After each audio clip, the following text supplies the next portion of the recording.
Barbenheimer, Barbenheimer, Barbenheimer. So I saw Asteroid City. Oh, Barbenheimer.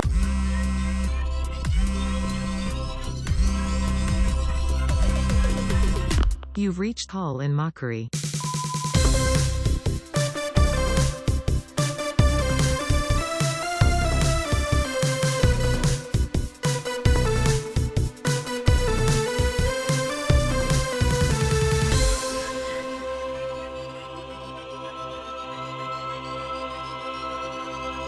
if you haven't seen Barbie or Oppenheimer, this is where we are doing our synergistic. We get to use the hashtag Barbenheimer, so we're part of the conversation. Yeah. Now, look, we know this is a little late. We didn't fully Barbenheimer ourselves for a while, okay? No. But I think this is actually better. No, and I actually ended up, unbeknownst to me that morning that I did, That's right. I pulled an accidental Barbenheimer, or should I say, an open RB. He open RB'd. Mm-hmm. I told the guy at the comic book store, I said, I accidentally Barbenheimered this weekend, and he went, doesn't sound like an accident. And I said, Whoa. Shut the...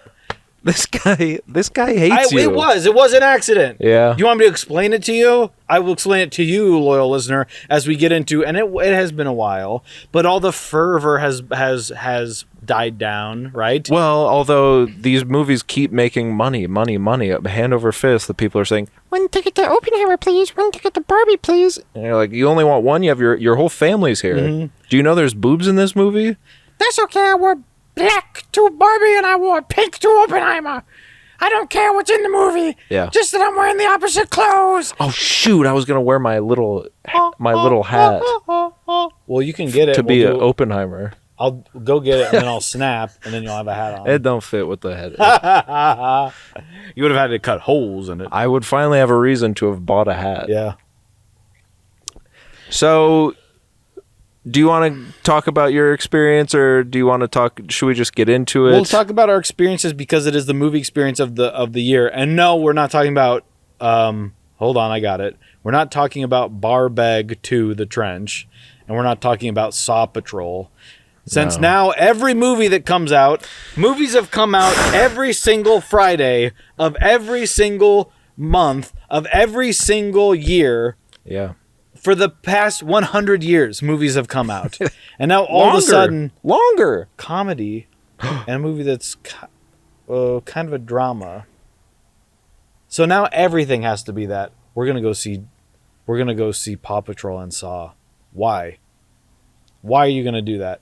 I'm going to go see the Megan Barbie. Why? Well, it's not going to work Why for are you gonna do anything that? else.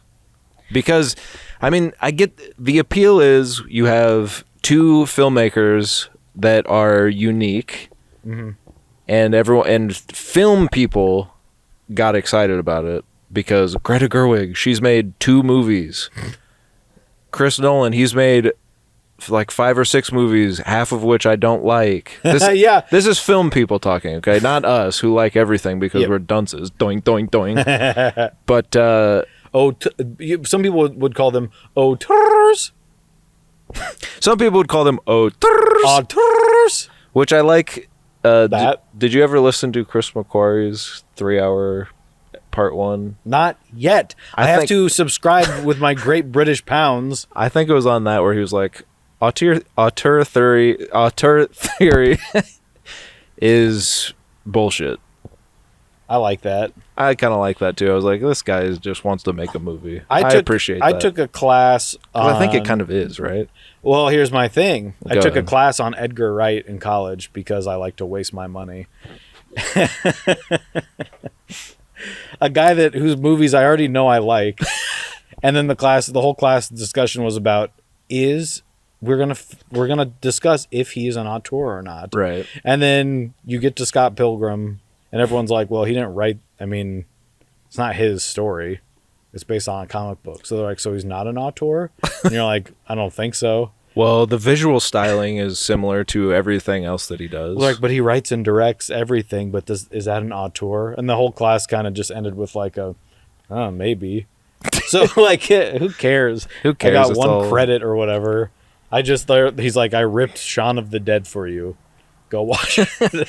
Well, and what's interesting is, people will talk about auteur theory, and this is not what this is about. But I always say, I don't think Spielberg is really an auteur. No, I don't see him having a unique vision. I know a lot of people will say, you're an idiot. But I don't. I think he meets the movie where it's at. I think none of his movies feel really the same, except that they are, by and large, good. Like, that's the main through line, which, then, great. If that's what it means to be an auteur, great. I want that for you. But, and then you look at Mangold's Indiana Jones, and you look at Spielberg's Indiana Joneses, and you say, yeah, it's not done by the same guy, obviously. But it kind of still is. Like, it still feels... It's just... None of these things matter, really, because at the end of the day, it's is the movie good? Right. So Christopher Nolan is an auteur. Yeah, absolutely. And these two movies come out. They take the world by storm. Is Greta? Too soon to tell. Too soon to tell, because Barbie is... I haven't seen Little Women. Right. I've seen Lady Bird. It's pretty good. But what does it mean to be an auteur? And I took a class on this. We're not, and we shouldn't. It Just doesn't quickly, matter. Yeah. she wrote it with her husband having some sort of input, right? Barbin? Yes. Yeah. Mr. Baumbach is sort of in the room going, and I think you should do this. And she's like, shut up. All your movies are boring. Boring! Right? But in and of itself, if you're an auteur... The Meyerowitz stories? Do you have to... Yeah. Netflix. Do you have to write and direct everything yourself? No. Like, and then if not, okay, then what are you talking about? It's your vision, but so you're right. Auteur theory is bullshit. Yeah. Chris McQuarrie is the best filmmaker of all time. He said if you're doing the same thing every time, you're a loser, basically. Listen to our other... I know, I was going to bring it up on there, but anyway. we don't have time. No. Okay, so the two movies come out. People start getting excited for Barbie, right? Right. We have little pictures of Ken, and Ryan Gosling is going, this squid is really funny. And in interviews he's giving, and people go, oh, this might be a thing. Okay. And then for some I'm reason, living for this. no one gave it two shits about Tenet. But then this movie comes out, and everyone's like, he's doing Oppenheimer. Yeah. And I'm like, does anyone know who that is? Right. No. You know, the thing. No. like the vast majority of people don't know who Oppie is. Which is interesting because the movie does kind of hinge on him being the most important man on Earth. Yeah. And you're kind of like, well, until this movie, I didn't fucking know shit about the guy. So that is. So you haven't read American Prometheus? No, I Interesting. like to read about fun stuff. No. But yes, everyone is going goo bananas for all the little photos that come out about Margot Robbie is Barbie, Ryan Gosling is Ken. They start doing the press tour. They're like, Gosling still is Ken. Mm-hmm. And then you just find out that Ryan Gosling is funny and always has been. And has been that way in interviews before. Since the first movie he was in as a little speck of dust. Mm-hmm. He was like, so what do you want to talk about? You know, you're like, he's always been that little pipsqueak. And it's funny and it's cute and it's charming and I love him. Of course, we all do. But so it became so much of a thing that it makes people like us get pissed off. And you say, well, movies have always come out together at the same time. It's not a big deal. Mm-hmm. And then you kind of look at, well, Barbie is Warner Brothers, right? Uh-huh. And they had a falling out with Chris Nolan. And they knew Barbie was going to be huge, so they put it out the same weekend as Oppenheimer to get back at him, kind of. There's some studio, ego stuff going on with Christopher Nolan and Barbie also. That, someday someone will write about, and I will skip that article because I don't give a. They're gonna make a movie about it, like the David Letterman Jay Leno movie. But have the weirdest people on earth play. Who's gonna be Christopher Nolan in that? I think like L. Ron Hubbard will play Christopher Nolan, and then Greta Gerwig will be played by like Adam Sandler's daughter, who's in movies now. and has to sit through freaking what is it? Oh, it has to sit through has to sit through what is it? Has to sit through him getting Mark Twain Award. Right. Yeah. So that's the story, and I'm sticking to it. Okay. When these were coming out, people said, I'm going to see... And from the get-go, I said, well, yeah, I'm going to see both of them. Because I was going to see them both anyway. Yeah, of course. Regardless of how... Oh. Oppenheimer. Regardless of how what? Regardless of how mad I was that people were acting like movies were just invented. Yeah, of course, because you see Greta Gerwig doing Barbie, you say, well, this will be interesting. This will be fun. Uh-huh. And, of course, Chris Nolan, he's been obsessed with Oppenheimer since the day he was born for some reason. You're Yeah. He's the most important man in the world. So you say, okay, this is kind of his magnum opus, and Barbie's fun.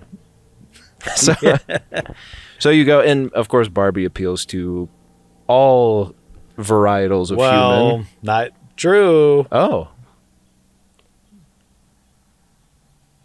Ben Shapiro. So Well, yeah, of course. Well, so when these came out, were you thinking about which one am I going to see first? No. Which one do I want to see first? No, because that's stupid. But of course, that's the question that everyone asks. So you have to think about it. which one? I said Oppenheimer. I said I'll see Oppenheimer first because, not to be boring little white guy, but I said just that might I've been excited for that one longer. Right. Yes, I've been hearing about Barbie. Yes, I'm going to see it, but I like Christopher Nolan. Yeah. And I want to see Oppenheimer. But then then I'll end with the fun little after dinner mint. What happened was the exact opposite, and I don't know, am I glad that happened that way? Does it matter? Not really. How's it going? How we doing?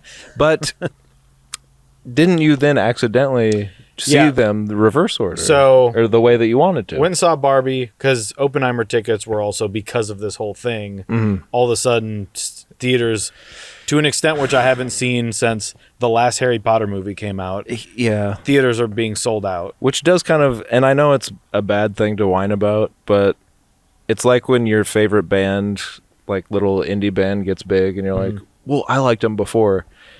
And it's kind of like that where everyone suddenly likes movies for a weekend and you're like, It's so weird. I deserve a ticket.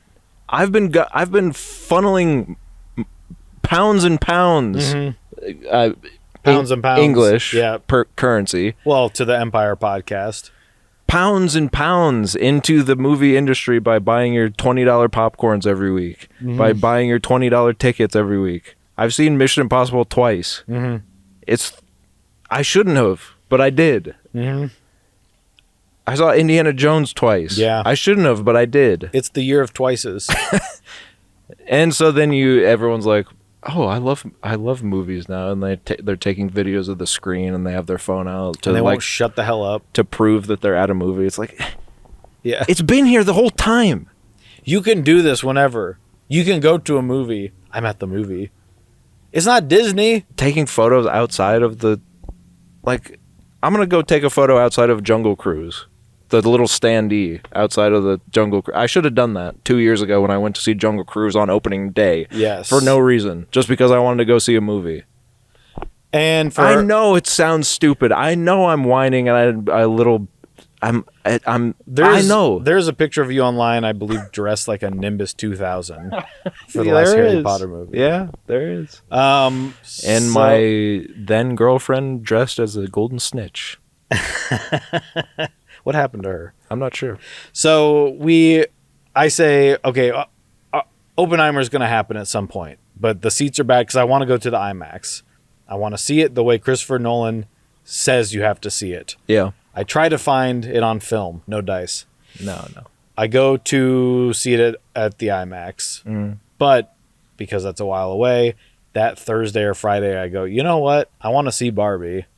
Why do I have to wait to see that? What principle am I held to? Nothing. So we get our little gaggle together. I show up. Not invited, by the way. No. Interesting. No. You wouldn't be, and you wouldn't be to Oppenheimer either. No. Much like I was invited with you and then disinvited. Quite unceremoniously, I might add. Quite unceremoniously indeed. This was supposed to be short. No, it doesn't need to be. Well, it's going to be short in that it's 2 movies. That's right. So, if that makes sense. So, it's just me and the woman with whom which I live. Yes. And then she invites 2 of her friends down there. Right. And I say, okay. We go, okay, well, these are the seats. We have to get them now because that's selling out. Somehow we all show up in black just because that's what I wear. And then I get there and I see, oh, everyone's doing the pink. Everyone's got their pink on. So it is. There's an air of fun about it. Sorry, I shouldn't have sang that. But I am then annoyed. Everyone's talking. I'm like, please be quiet. Yeah. You know, it's like when you go to see a band and people are in front of you and they're just talking really loud. And it's like, then why are you here? Yeah, yeah. Why did you buy the ticket? So we go in, see the movie. Here's my theater experience, which I did not like. I told you this. Which? The movie starts. The lights don't really dim anymore. Yeah. The movie does not fill the screen. So the entire movie, Yeah. I can literally see. It's not even dark enough that I can ignore it. I can see where it's not on the screen. And it's just like, what the... And then it's like they were only firing the front speakers in a theater filled with people that are talking. People behind me, every time they're like, yes, honey. Oh, no, you didn't. Yes, I can hear them louder than the movie. And it's all because it's coming from like 2 speakers. The separation of like getting the music and the song that has a lot of jokes in it. It's all coming from the same place as the voices. That's not right. And so it's all muddled together. And no one else in there seems to care. I'm not sitting on the end, so I'm not like, I want to get up and leave and go do it. Right. Go tell someone, Yeah. hey. No one does. No one does. So I'm like, well, no one else cares. Why do I care? Well, it's because no one else has ever gone to a movie before. Yeah, right. And they don't understand how Dolby Atmos is supposed to work. I know. But I try to put that out of my mind. We're totally old men yelling at clouds right now. We get into the movie, which we'll get into. Then, a couple days later, I'll go quick. We go to IMAX. We go to Oppenheimer. Okay? Yeah. IMAX, Oppenheimer, go. IMAX, Oppenheimer. And then we leave the movie. It's about, I want to say 10 p.m. Movie ends. Got to drive an hour back home from the IMAX. And then one of the people with us points, and there's a 9:50 showing of Barbie. It's 10 o'clock. And she goes, should we just go see Barbie again? And I was like, we can't. We shouldn't. We shouldn't. She's like, come on, as a little joke. We go in, right? And it's like, are we really doing this? They're like, are we really going to sneak in? And I said, listen, I've snuck into more movies than anyone in this whole theater combined has gone to ever. Because it's more than 2. So we sneak in, and it's scary because now every theater is only 10 seats because everyone has to lay back and fall asleep with their hot dog, their glizzy in their mouth. So we sneak in, they're all D-box seats. And I go, there's no way no one took these seats. There's like 5 of us. So we all sit in there. Some other people come in, and you're nervous. Also, because I'm laid back. It's not just like I can get kicked out. It's like I'm 30. Yeah, you got it. And I have to get up while they handcuff me. No one comes in. So we successfully made it in. And this viewing of it was incredible. To have the screen be big, to have the sound. Yeah. I'm kind of high on Oppenheimer. I'm like, that was good. Now I'm seeing this movie again. A movie that at this point I know I like. Is funny. I know I'm going to have a good time. Mm-hmm. It went by like this. And so I saw Barbie twice. Wow. Sorry, men. Barbie twice. How'd you see the movies? Hear me now. This is the first time the woman with whom I live actively wanted to go to a movie. She goes a lot. Yeah. She don't want to go. But I say, oh, come on, honey boo-boo, child. And she says, please do not call me that. Have you seen what's been going on with honey boo-boo, child? No, so she wanted to go, and I said, well, I want to go. Yeah. I'll go to any movie that you want to go to because I just want to go to the movies. Yeah. It's probably my favorite thing to do ever. And a lot of times, you know, you think about like what makes me happy, and the fact that seeing a movie on a giant screen, eating a giant tub of buttered popcorn, is like the peak of your happiness. You kind of think, why am I here on Earth? But that's for another podcast. For this, I simply say, yes, honey, we go to Barbie. So we went, not opening day, unfortunately, no tickets. No tickets. So we go Saturday morning, which is an ideal time. It's a good day for the woman with whom I live. And I don't mind a day movie. I'll go any time of day. And it's kind of nice to have the rest of the day. It's cool when you come out. It's still light out. It's still light. It's such you can go get lunch. Yeah. You're like, I just had a tub full of buttered popcorn. Let's go get a giant sandwich. It's like going to a giant hoagie. Church, but fun. Like you get to go see an awesome movie and then you leave and you have the rest of the day. Yeah. It's the after church feeling, but the thing you've done is awesome too. Yeah. We prayed at the altar of Gerwig and we came out with a buzz in the air. Now, I will say, theater was packed. People were dressed up. 2 young girls sitting next to me, they just kept looking over at me the whole time because they weren't, I don't think they liked it because it's a movie for adults. Yeah. Which, you know, whatever. We'll get into. We will review the movies. They just kept looking at me because I was sitting there eating popcorn going, I had the same thing happen to me my first showing of the movie. They were just like... A little girl turned and was annoyed at me. Yeah. Does he do the sunglasses thing in the trailer? I don't think so. Okay, good. Because I saw a little something. I was like, maybe it's because I'm an idiot because I didn't watch any of the promotional stuff. But he looks up and he's got his glasses. He does the double glasses thing. And we just popped off. And they're just like... Their 2 dads were mad. Their cowboy boots were like just filled with smoke. They were so mad. The 2 little kids have no idea what's going on. Yeah, they're like, when's Barbie gonna come out? Yeah. I'm like, you don't get the Matchbox 20 reference? So, yes, you saw it. What time was this? It was like 10:40 in the morning. And it was packed. It was packed. The people came out for Barbie. Then... and we thank them for doing it. And we thank them. That's the thing. You know, I know I'm annoyed about it, but also I do love it because I want movies to keep being made. And it is good for the industry, and it's good for, as everyone keeps saying, this is a turning point. All the superhero movies are dying. All the franchises are barely making any money. Movies can be packed. I just want to be able to hear the screen. Sure. I'm getting less tolerant with the people around me and their big tubs of popcorn. I can hear the guy next to me chewing more than I can hear the movie. Yeah. And they're like, Oppenheimer just died. And he's like, I also saw Talk to Me recently. Yep. And the guy sitting directly next to me, I think he must have had like the worst deviated septum ever or something. Because he was just like the entire movie. I couldn't.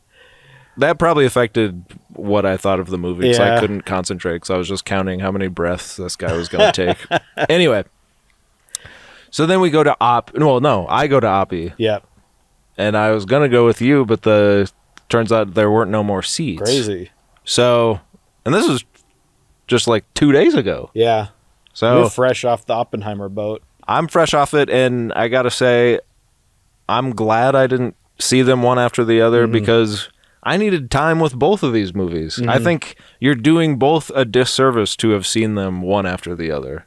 It's actually irresponsible to do that. And this is why I like, and I'm gonna counter with my own argument. Okay. Not my own argument. I just have to stand up for myself. Okay. Which is what Barbie taught me to do. Well, you saw because I had already seen Barbie. Yeah. I did still get to think about Oppenheimer. Yeah. I just got to think about it while I was looking at someone else's feet. Well, looking at probably the most beautiful person on earth and also Margot Robbie. Rescue me. Yes, Will Ferrell. So, should we get into it? Sure. Okay. Okay. Well, let me ask you this: out Sure. of the two movies, Mhm. which theater got the applause at the end of the movie? Neither. Wow. For me, it was Oppenheimer. Wow. And it was the kind of applause where the people everyone was uncomfortable because then I do it with them. Yeah. Because I'm like, well, if they're gonna clap, Yeah. but it's so weird because half the audience is like, what are you? He's not here. Oppenheimer Truly, what do you- is not here. At least right when now. you clap on a plane, like I guess the pilot has something to jerk off to later because you were happy with it. Yeah. He's like watching Talk to Me. He's like, what that hand do? So, but no one in there. Robert Downey Jr. is not going to turn around and pull off his receding hairline Fake receding to hair. his full head of hair. Oh, thank you. But please don't applaud for me. I didn't do anything except act. It's what I'm paid to do. If I could get upside down in this chair right now, I would. But So Oppenheimer got the applause. interesting. I mean, it is a. Should we get into it? Which one do we talk about first? We We saw Barbie? Barbie first. Yeah, let's talk about Barbie. Let's talk about Barbie. Barbie. Go ahead. Yeah, getting into it. I'll just say I like it because I don't want people to go, he's a guy doing the thing. No, I'm a good. I'm a good. I'm a good guy. I was a little worried with when I started to learn about the plot of it Yeah. because the meta thing, Well, it's Lego Movie. yeah. And then I saw Will Ferrell's in it when I got there and I was like, oh, it's a Lego movie. Mhm. But it won me over because at the beginning it looks cool and they've got their houses and they're at beach and beach is fake and he bounces off the thing and they're Yeah. and I was like, okay, They're having fun with the they're concept having fun of with it, but also because I've seen movies before, I understand the concept of the meta sure. nature of it. Right. And they're doing the TikTok thing that we will get in trouble about where it's like depressed Barbie sits at her house all day and it's Right. the funniest thing people have heard. There's stuff like that. Everyone loved the have you ever thought about dying thing Yeah. in the movie, which it turns out that's not even really the reason she says that. It's not her own thought. Yeah. It's someone else's thought. Yeah. Kind of interesting, isn't it? Yeah. So, but as we get into it, I was having fun. I think I was just annoyed with everything going into the movie, meaning we were late and I don't like to miss. I'm fine with missing trailers, even though I do want to see the I want trailers. to see the haunting of the Dermides or whatever. Yeah. But like if I have to, I will wait. But then it's because everyone is at the movies all of a sudden. I'm like, I'm used to coming here and no one's here. Right. And then I can't hear the movie and it's all of that stuff. Yep. So I'm just like, I get you. I would rather just leave. I was so pissed off. I get it. But the movie won me over because it's good. Yeah. You like it? I loved this movie. I nearly cried twice, which I haven't done in a while. So that was interesting. Let me figure out the times. The one at the end, right? With the Billie Eilish song. Yes, and of it's course. playing The footage. montage Yes. of, and you're just like, God, that's good. Then the other time is when the Kens are building the brick wall up. Yes. Instead I was of- like, they get me. I was like, okay, I'm Ken. I was like, okay, I'm gonna make a profile picture of me now. I'm gonna Ken. They get me, okay? You got me. You all thought I wasn't going to like the movie because I drive a tractor to school. No, I thought it was interesting. Made me think. No, the other time was when Barbie does talk to the older lady at the park. She's just kind of looking at people living their life and realizing the beauty of the world, the real world, and like there's sad people and happy people, and like kids having fun. And then she looks at the older lady and says, "You're beautiful," and the older lady says, "I know," and they kind of smile and they both have tears in their eyes. And I'm just sitting there like, God. And I told you people in my theater laughed when that happened. I mean, did they laugh like, or like a little chuckle of like, this is a swell moment? It was more of that, but there was some like, Like, surely this old lady isn't beautiful. and I don't know if it's because it's coming off the high you feel of Ken going to Century discovering City. patriarchy. Yeah, and it's so funny. Yeah. And then you smash to that, and it's sort of like, this is supposed to be a different feeling completely. Yeah. And you might be a little thrown off by it. Yeah, that's fair. So I think that was some of it. But I think for the most part, it handled the tonal shifts pretty well. Like, I'd always felt like I was feeling what the movie wanted me to be feeling. Like, the jokes were usually funny. If I wasn't laughing out loud, they were at least like, some of the stuff. Here's the thing for me. Like you said, we don't want to be the guys talking about how Barbie is anti-men and that sort of thing. I would say it's so not anti-men that anyone reading it that way is so obviously not watching it in good faith, to the point that it should be, if you've seen the movie, it's obvious that you are stupid. Because the movie is pointing out the patriarchy as, first of all, they talk about the patriarchy. Yes, it's a concept that I know a lot of people are like, we've heard about it enough already, blah, blah, blah. I get that, and it does annoy you at first, just as a person that's been online for the last 15 years and have heard, you know, it's a real thing that affects women and minorities of all stripes. And being a straight white man, of course, allows us certain privileges in society, and it is all of society is built on that privilege. The funny thing about Barbie is that it uses the sort of buzzword of patriarchy, and it's so obvious to me that I don't know how you could read it as anything other than it's making fun of you for acting like it's a big deal, because Ken, an idiot, learns it and then just uses it as if it's something new. It's new to him, but the way that he uses it is like, I'm doing patriarchy now. It sounds like an internet reactionary, right or left. It just sounds like an internet reactionary that is using these sort of popular buzzwords to prove a point that is so much more nuanced. And then the movie proves the nuanced point by showing, well, men within a patriarchy also don't have an identity outside of what they're supposed to be. And then the movie, almost in a bad way, in my opinion, gives Ken more of a character arc than Barbie. yeah, that's, I think, where we'll agree on the weakest part of the movie. Even though it's incredibly funny, Yeah, it is Barbie, and I think that's going to maybe come. I mean, even seeing it the second time and being aware of that criticism I felt. Yeah. But it's what you said. It's people watching it in bad faith. Yeah. It's the bad faith of the, any sort of right wing talking head saying, I was dragged here.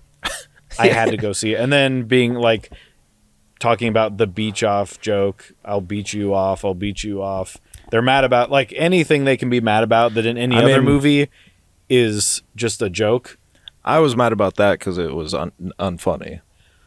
You're yes, but they're mad about it as if they've never heard an inappropriate joke. Right. Like, oh, it's funny because guys will beat each other off. Right. And it's like, well, so you're mad because you do like gay guys and you don't think they should make jokes that seem like it's making fun of gay people. Right. Like, now you're just being mad to be mad because we know that's not the reason. Right.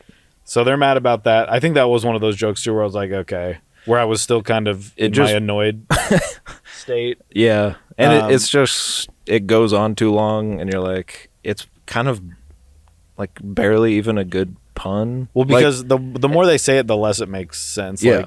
Like I'll beat you off, or I can some way they say it. Yeah, it doesn't work. The pun doesn't track. Yeah, and it's so outside of the rest of the movie. I feel like the rest of the comedy in the movie is How much of the movie do you think was improv? none. Really?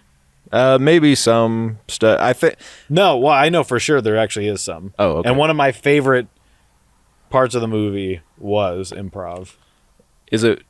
But I also feel like Will Ferrell's stuff. Oh yeah, I feel like a I'd- lot of what he did yeah. was improvised or embellished upon, which is, I know that's being an actor, is embellishing upon the words you're given. Yeah. But I feel like he was adding things that weren't in the script. I think so. And we talked about this before, just separately, not on the record. But I forget that he's in the movie, Yeah. which is good for the movie. Mm-hmm. And he's awesome in it. Like every time he's on screen, I laugh because he is still. It's just good. I haven't seen him in a while, so it's just good to see him still being the funniest guy. And also, idiots. There's men in this movie. If you think it's a men-hating movie, yeah, you think all these guys, none of them got along on set? Yeah. What are you talking about? There's guys that agreed to be in the... Are they what? What? Right. What do you think the... So the joke, I'll just say it, Okay. but he, when Ken is doing patriarchy now, Yes. he's in his Mojo Dojo Casa house, Yes. and Barbie comes over, he's like, and she goes, I want to be your girlfriend now. Mhm. He goes inside and goes behind the wall Oh, yeah. and yells sublime, Yeah. which I believe me and the woman whom I live with, both times it was one of the funniest. His delivery, Yeah. it's just the perfect word.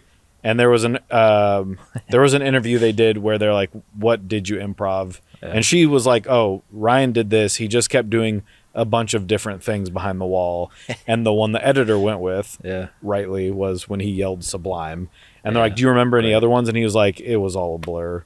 It's like, I don't remember anything that I did, which is nice. But That's how it goes. that's isn't how it goes when you're an actor, huh? Mm. But That's just a hilarious. beautiful word choice. I think one of the funniest moments to me is when he's first leaving her Barbie dream house, Yeah. and she won't let him stay over, and he kind of sadly dances away in the wide shot, Yeah. and he's just like sadly doing his little dance. That's when I said, all right, I'm in the movie. If I wasn't before, that's what got me. I said, this is funny. Well, and one other thing then I'll stop talking. But Okay. the one other thing that I respect and love about this movie is when Barbie goes to the real world. Mm-hmm. She finds who she thinks is the kid who's playing with her doll counterpart, which we didn't even talk about what the movie is, I guess. But Well, if you're watching this, you saw it. Yeah. So she goes up to the kid who's at school. She's like a 12-year-old or something. And the kid reams her. Mm-hmm. You're this, you're that. You've made it harder for women, all this stuff, blah, blah, blah. You're a fascist. And then at this point, I'm annoyed because it's like, well, everyone just calls everyone a fascist now. Barbie's not a fascist. The word has no meaning anymore. Yeah.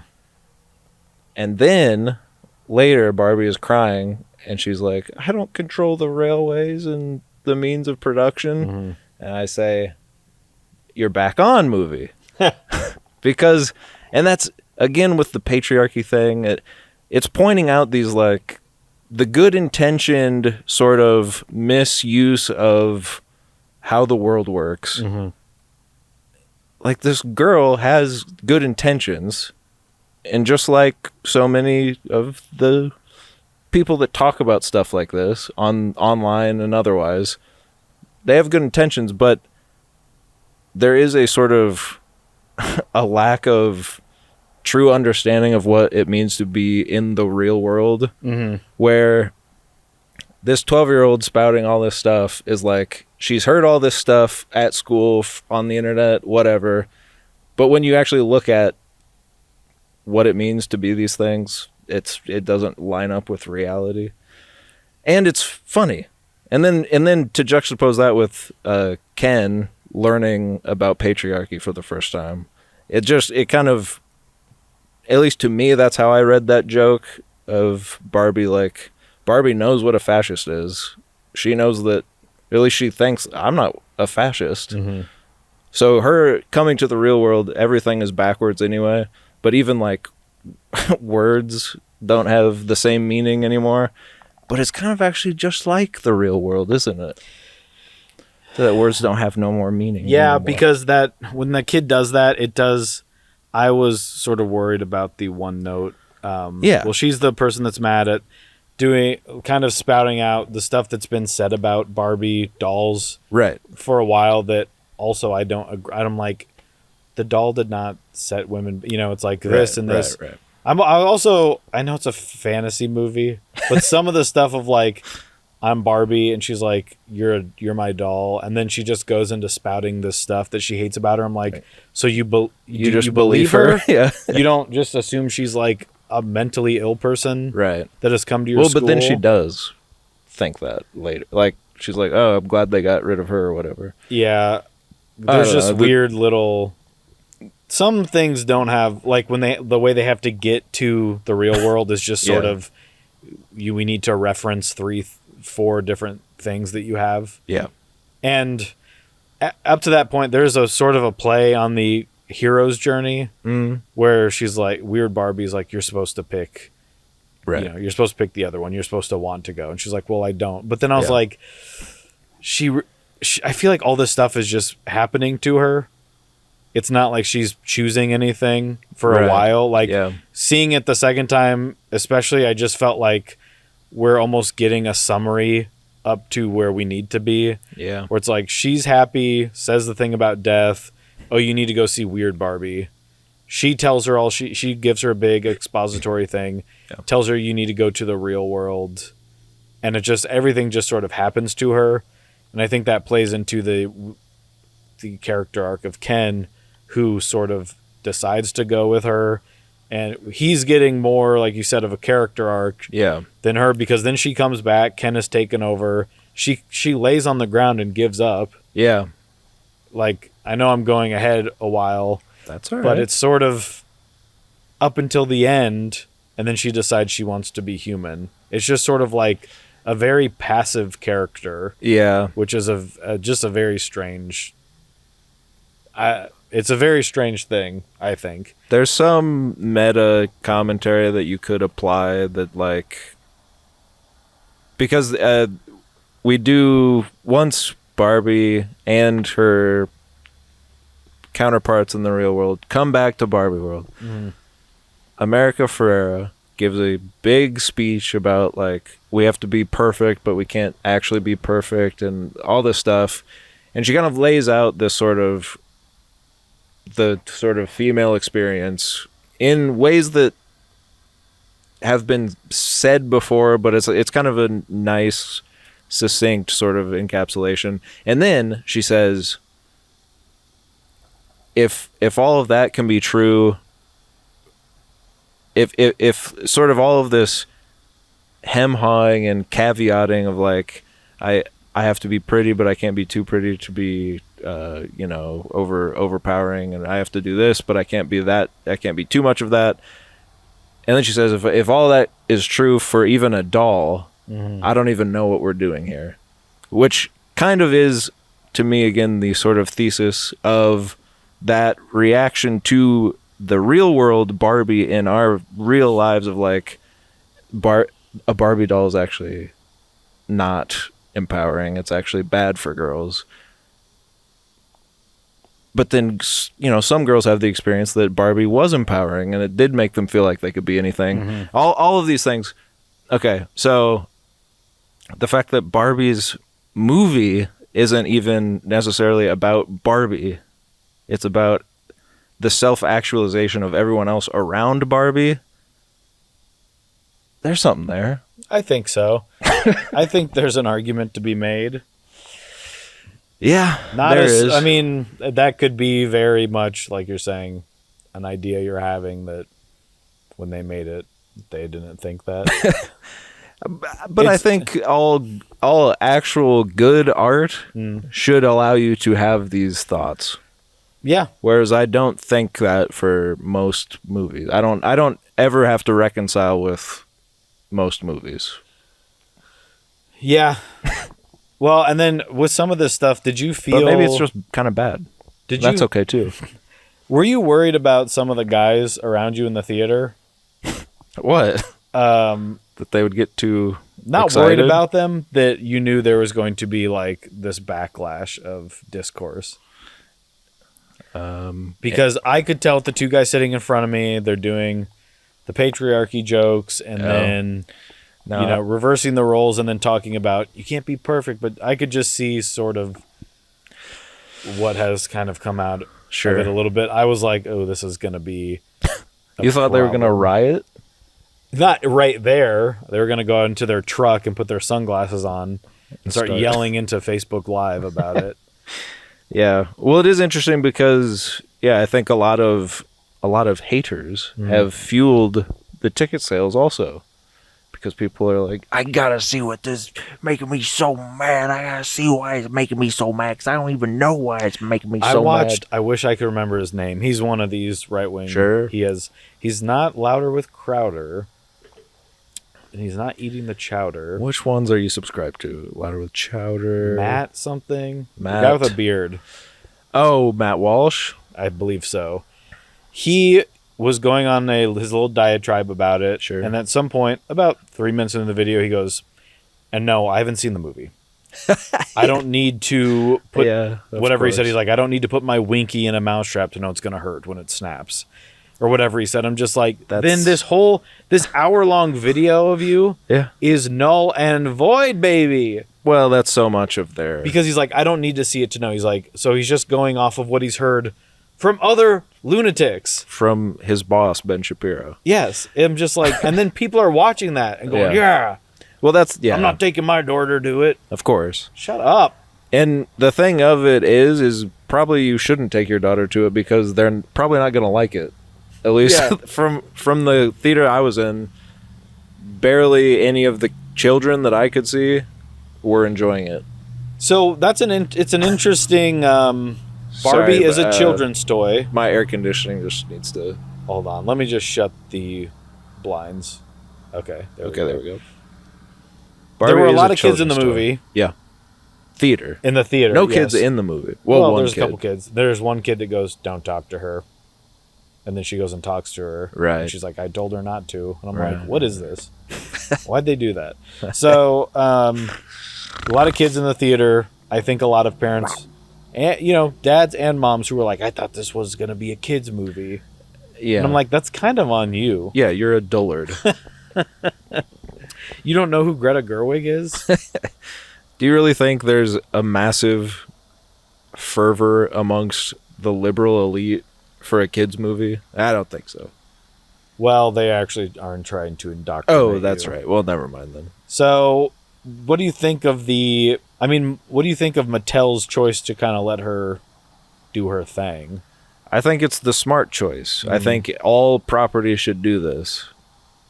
Because you get points for having a good movie. You get points for letting yourself be made fun of. And you get, I just saw today, or maybe it was yesterday, you can pre-order the Weird Barbie. The Weird Barbie, yeah. Which... The whole point of the Weird Barbie is that you make the Weird Barbie yourself. I was kind of bummed about that.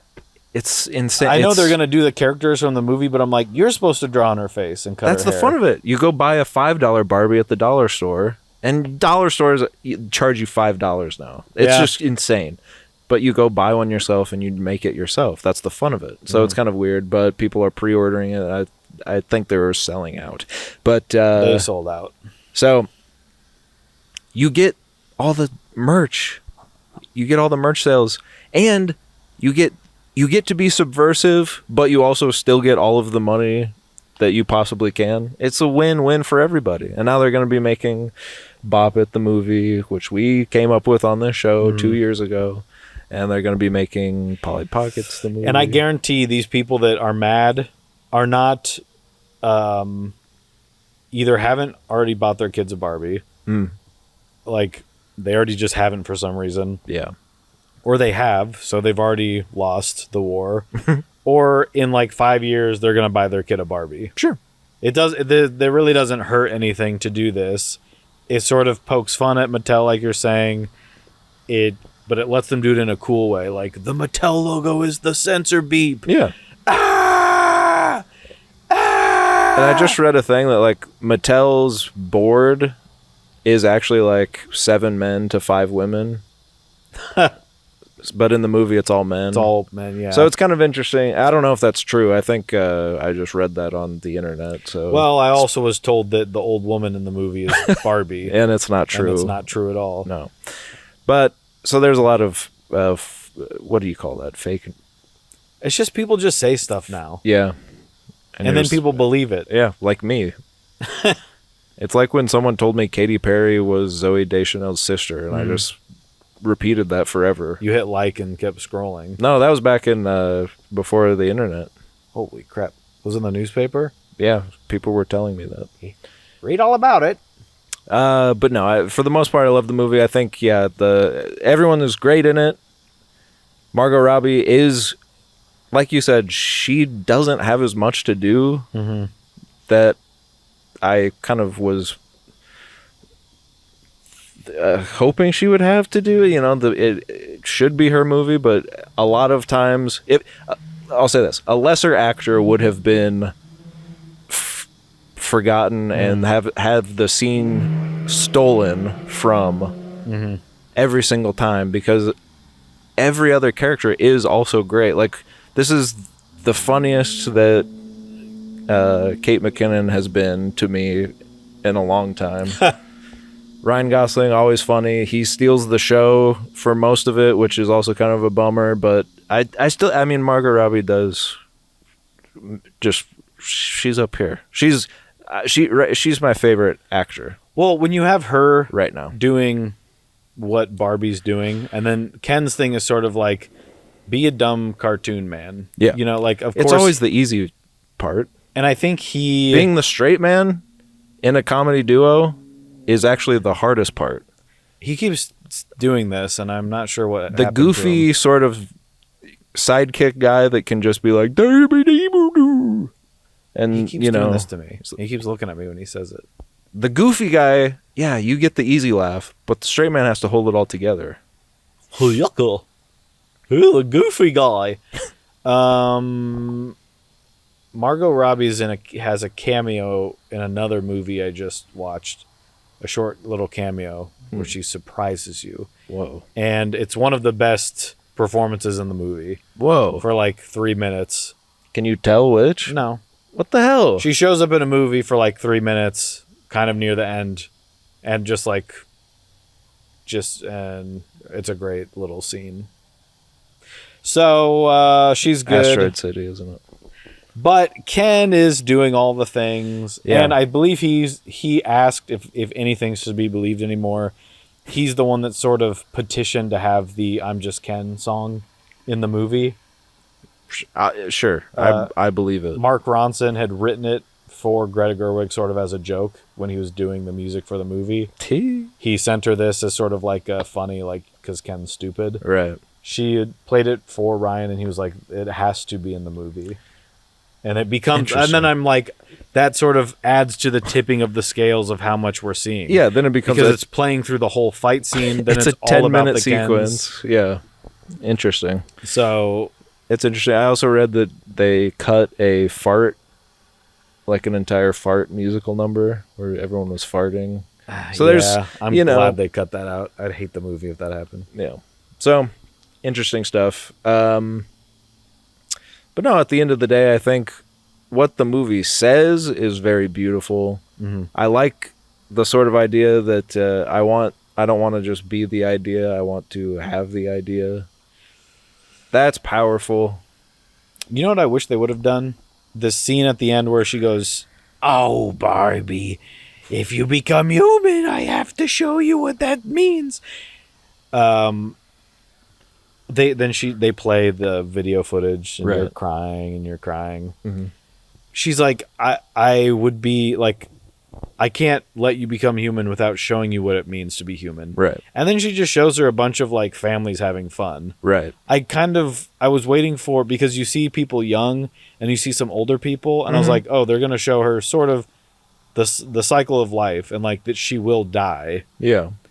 But they don't get to that point. It's just sort of like some kids going like waving at the camera, and then some old people are like slopping coleslaw in a bowl and then turn and wave at the camera, and then she's like, "Yes, I weren't that." And then she becomes human. Yeah. But I thought it would be more powerful, and here I am telling people how to do their job. I wanted to see a little more of that footage of like then someone older and they're struggling and they're going to die. Like, here's what it's going to mean to be a human. Yeah. They don't. It's like that's where I feel like they aren't going as far as they could with some of those messages. I wonder if that was more studio stuff than, because at the end of the day, it's like, well, let's try to keep it a little more fun. But it would be. make the end joke even funnier, I think, if they go through like, here's what's going to happen, and you're going to be with this person, or whatever, and one of you is going to die, or they're showing someone in hospice and they're showing their doctor feeding them the wrong pills, and all, you know what I mean? Yeah. Botched. They go through all this, and she's like, "Yes, I want that." Yeah. And then we cut to her at the gyno. Yeah. And we see America Ferrera's real husband. He's my Ken. Oh. Yeah. I know that I don't have the experience of being a woman, but I did think the final joke sucked shit. Well, that's the one joke that people in my theater laughed at.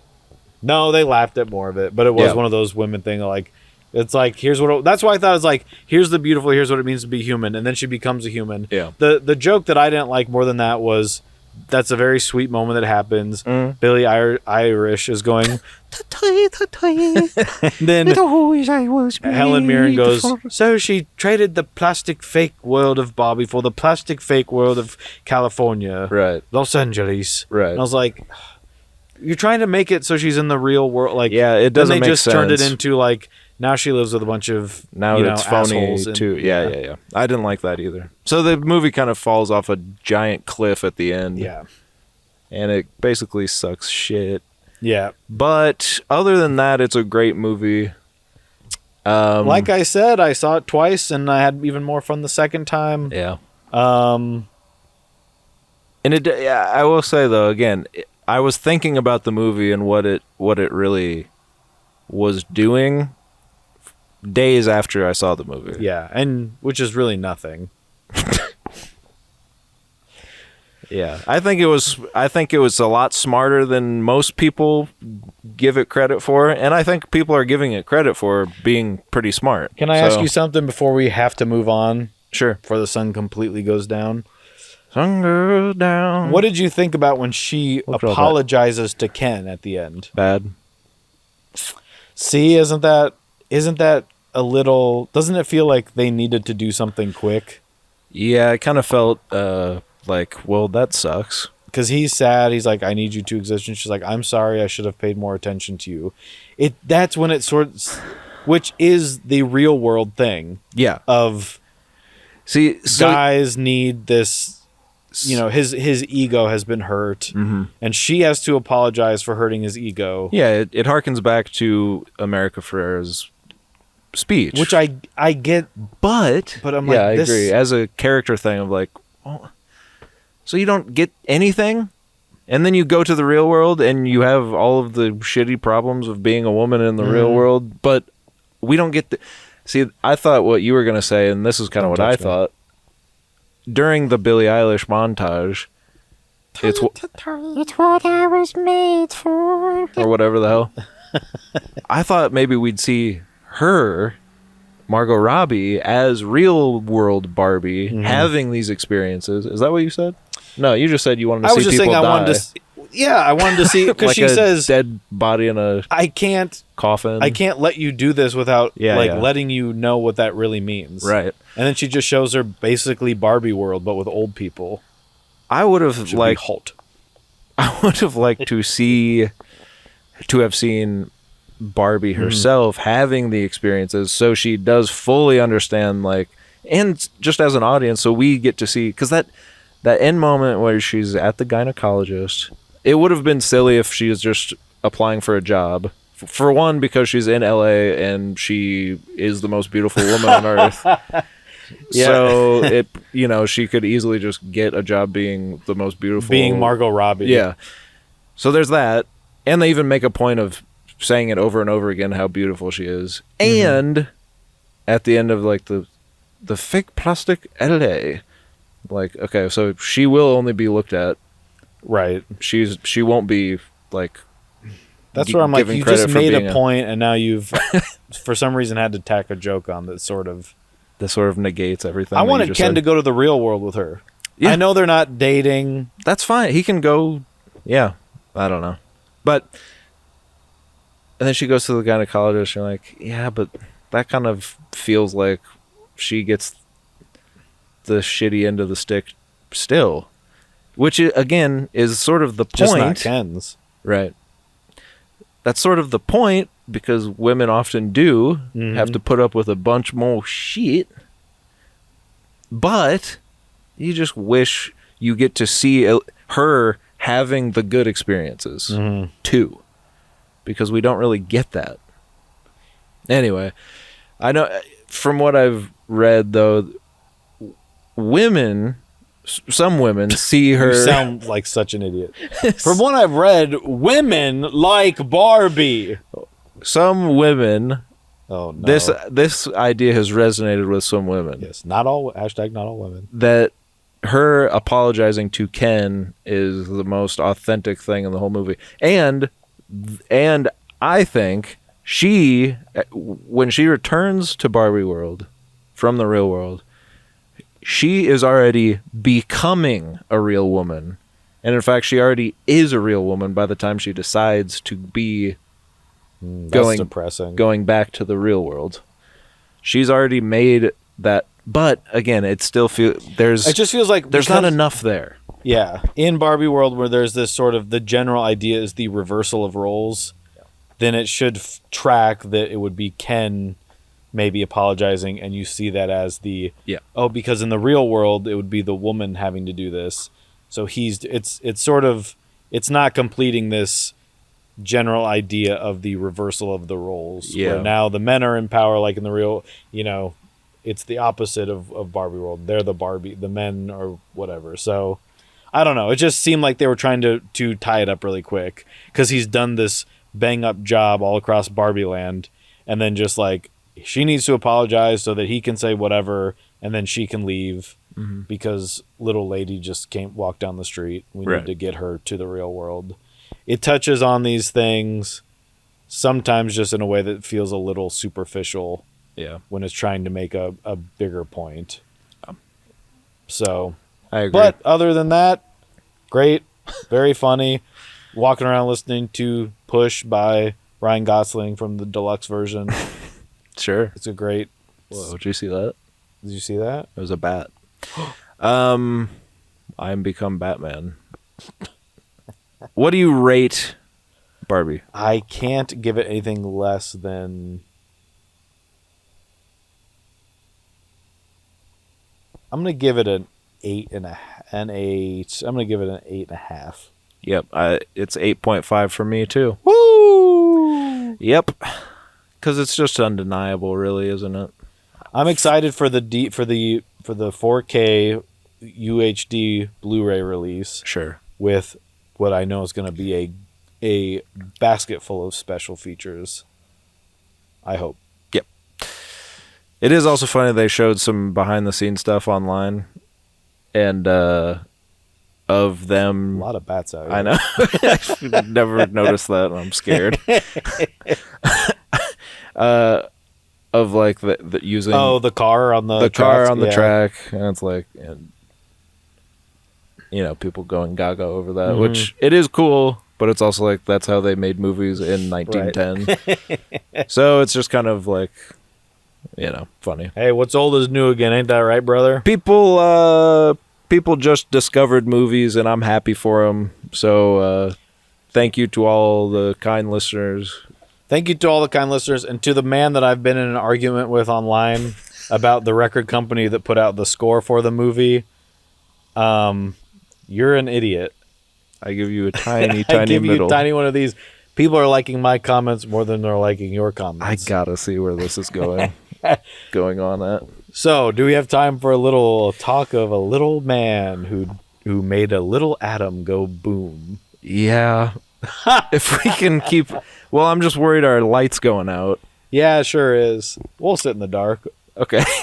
They don't need to see it. It's a podcast. I couldn't see half of Oppenheimer. Why should they see half of this? Actually, I could see the movie. Okay.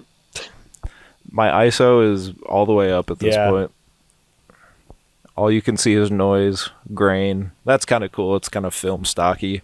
I like that. We started with the light movie, and now we enter the darkness. It's almost like fission meeting fusion. Mm-hmm. And one is fission. That never coming up again. Two is fusion.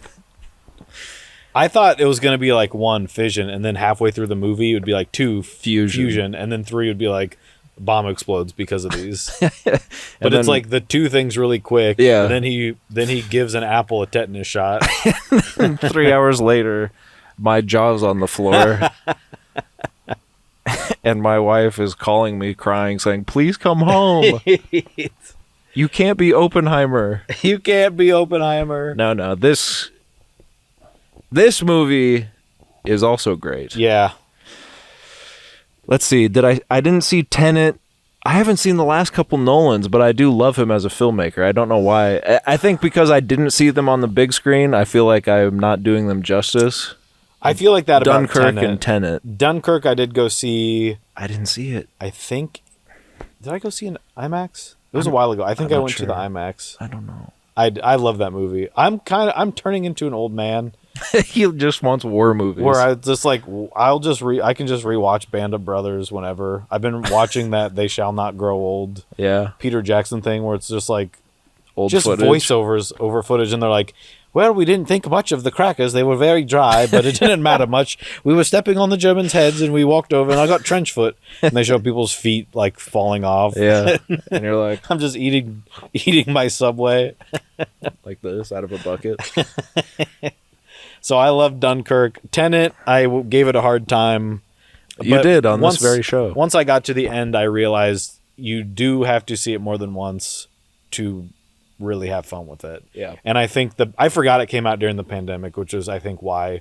I forgot he was trying to get everyone to go back into the theaters. Yeah. And like, we're not ready. He thought he could save cinema, but and then somehow he did with this. Yeah. He screwed up so bad. 4 years later, 3 years later. Yeah. How do you make this movie so quickly? I don't know. I forgot that was the beginning of the pandemic. There's a bat on my head. Viewers, listeners, just know that we are watching a swarm of bats above our head flying. I'm scared. Yeah, this episode is brought to you by frickin' rabies. My God, they're probably getting in there. Yeah, The door's open. they're gonna be in there. Shite. Guano. I don't know how you write this movie.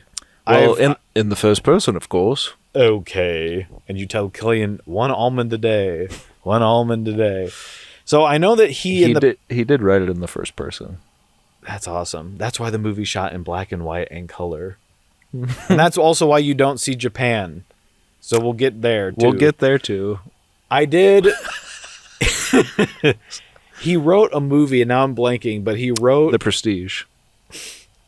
one of the first movies he wrote was an autobiography. Oh no, it was going to be a Howard Hughes movie. Oh, starring Jim Carrey. Jim Carrey was going to play Howard Hughes for his biopic about Howard Hughes, not autobiopic. Can we see that? Well, so it never got made, but he said it taught me how to write this like a biopic. Yeah. And then he read American Prometheus, which I know some people that have read, and it's a huge huge book. It's a tome. And I don't know how you turn a tome into a 3-hour little squiggy. A 3-hour visual poem. Yes. Holy shit. They're getting close. They are. I'm scared. This is like how Oppenheimer must have felt when he was about to let the bomb go off. What do you want from bats alone? Yeah, it's, I don't know. That's what I was thinking while I was watching it. Like, where do you even start? I guess at the beginning. But just it's pretty incredible. I don't know if I even have too much to say other than I loved it. I was shocked. I think it's good we start with Barbie first, because this one, it's... Well, Barbie is more accessible in a way, but also this is too, like, somehow weeks after it opened to huge box office and the fervor has kind of died down, I still was in a packed theater that when a certain scene happens after the bomb goes off and Oppie is trying to reconcile what he's done and the crowd is going wild. You hear their chairs squeaking around. Someone blows a bubble gum on their face. And someone is screaming, but it's a little kid screaming in horror. And then he steps into a person that's made of ash. I'm getting goosebumps thinking about it. But a completely silent theater, not a single person munching on popcorn. Now this is 2 hours into the movie, so you should have finished your popcorn. But, people usually are like, yeah. Hey, can you pass me the rum-rums? No, nothing. Completely silent. Just sort of a masterpiece in playing you like a fiddle as an audience member. I was talking to someone else about this, and they were saying we were talking about sound design and how you don't really understand how much he's doing. Oh my God. With the sound. Yeah. Until there is none. Like, even when it's just dialogue. Yeah. What's going on until the bomb drops and there's a flash of light and then there's nothing. Oh my God. And you know it's coming. Because you know how sound works. Yeah. You're like, I've seen a firework. Should be here by now. Well, guess maybe to 16 miles away. I don't know. And then you are Bart Simpson in front of the speakers, which is based on a different thing. Your skin gets blown off your face. Yeah. I was nervous because that IMAX I went to, you know how loud it is? Oh, yeah. Where it's almost too loud? Yeah. When at the beginning they start showing the bomb like as it's going to explode and it's rumbling, the theater was shaking. And I was like, when this thing goes off later in the movie, it's going to hurt. Did it? But I was excited. It wasn't bad. I mean, it was like, ah! But it wasn't like a sharp noise. It was like, yes! Yeah. Take me! I mean, what do you want to say? Cillian Murphy looks like Mr. Crocker from Fairly Odd Parents. Has the same head bone structure of his head. Fairly Odd Parents. You heard a lot going into the movie about a bunch of different stuff. You heard about the explosion. People saying it's entirely real. He recreated the explosion. Then he said, no, I didn't. And then in the movie you see it, and it is kind of, I mean, it's not underwhelming, but it is just like, it's through, you're watching him watch it. Yeah. For most of it, and watching the people react to it in a way that works so well, but like, you don't see even too much of the explosion, in my opinion. No, and I understand. Which is fine. Like, I think people didn't understand when he said he recreated the explosion that he didn't recreate one for one. Right, exactly. The biggest atomic bomb that's been set off. Yeah. Like, use your brain a little bit. Yes, because of course. He blew something up. Yeah. And then shot it on a huge camera. When I was going into Barbie the first time I went and saw it, we're walking into the theater, and the first thing I hear is a group of guys standing outside the theater, and one of them goes, the explosion wasn't even that impressive. That was the first thing I heard going into Barbie. Yeah. So then that's all I could think about going to Oppenheimer was like, well, it's going to be underwhelming. But it's like... Well, also, that's not the point. The point? The point is the point of the movie is the point that my mom won't go see the movie for, where she's like, I don't want to see it because I don't want to think about the existential Right. like repercussions of that happening. Yeah. And like thinking about it for 3 hours. Oh my God. Yeah. Thinking about it as it's slowly coming up and you're having this sort of this anxiety hanging above your head the whole time. And to your point, the sound design and the score is all lending to this building sort of like throughout certain scenes you can hear just dialogue in a classroom. There's like clanging of people working on stuff in the background. You just all of it is building to this moment where Josh Peck has to look at a little neato and even then do nothing. No. And you think, and I'm like, well, I know they did it because right. I know what happened. But somehow I'm still tense because he's like, if it goes under one, the little needles. Abort. And you're like, Jesus, is it gonna go? Are they gonna abort? Did they not do it? God damn. But the other things going into the movie, I heard Florence Pugh is only naked in the movie for a 20-minute sex scene. Yes, there's the longest sex scene in history, and it's very extremely graphic. Couldn't have been less. It was 2 minutes. Was there more nudity and sex in the movie about J. Robert Oppenheimer than I would have thought? Yes. But as much as people said, absolutely not. But why are people acting like... Why do they act I've seen like this? Nymphomaniac 1 and 2 more times than you can count. Jesus, why? But it's like, there are movies that have... Yeah, it's like, there are teen sex comedies that are more graphic than... I didn't understand why that was such a talking point. And I believe she's been naked and stuff before. She has. It's not even like, and this actress, because people love to be like, we're going to get to see her. Right. As a direct contrast to the Barbie movie. Yes. I mean, and I was excited to see Killian's little Killian. Yeah. Which he just squeezes between his little thighs. Murphy Jr.? He's like, you're not seeing anything today. So she's barely naked. She's barely naked. And again, I don't care one way or another. It's just, it was a weird thing that...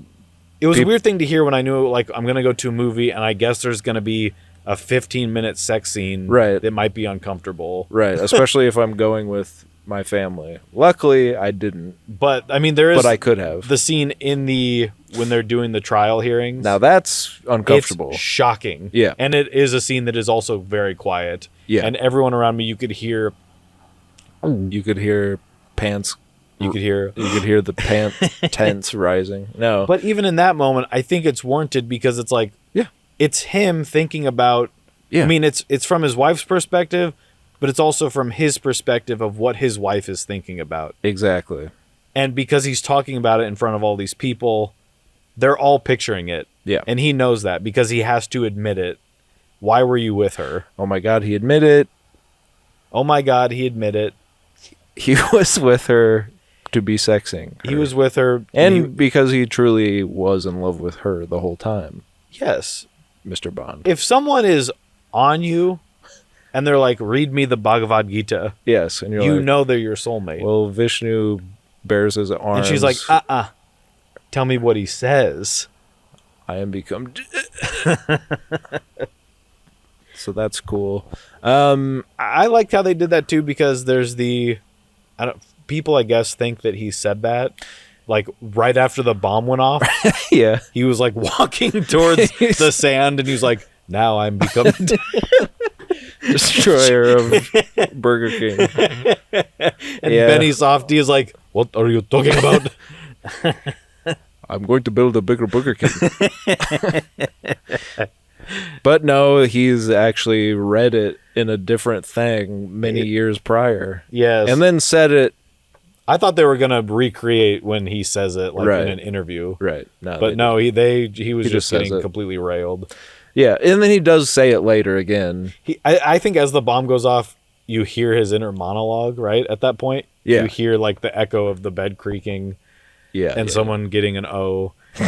And he's like, now I'm become death, destroyer of worlds. Yeah. But so that's great. And then the other thing I heard was like it almost becomes comical, the cavalcade of A-list celebrity actors that show up in different parts that are on screen for like 3 minutes and then you never see them again, which it kind of did. Yeah, Margot Robbie.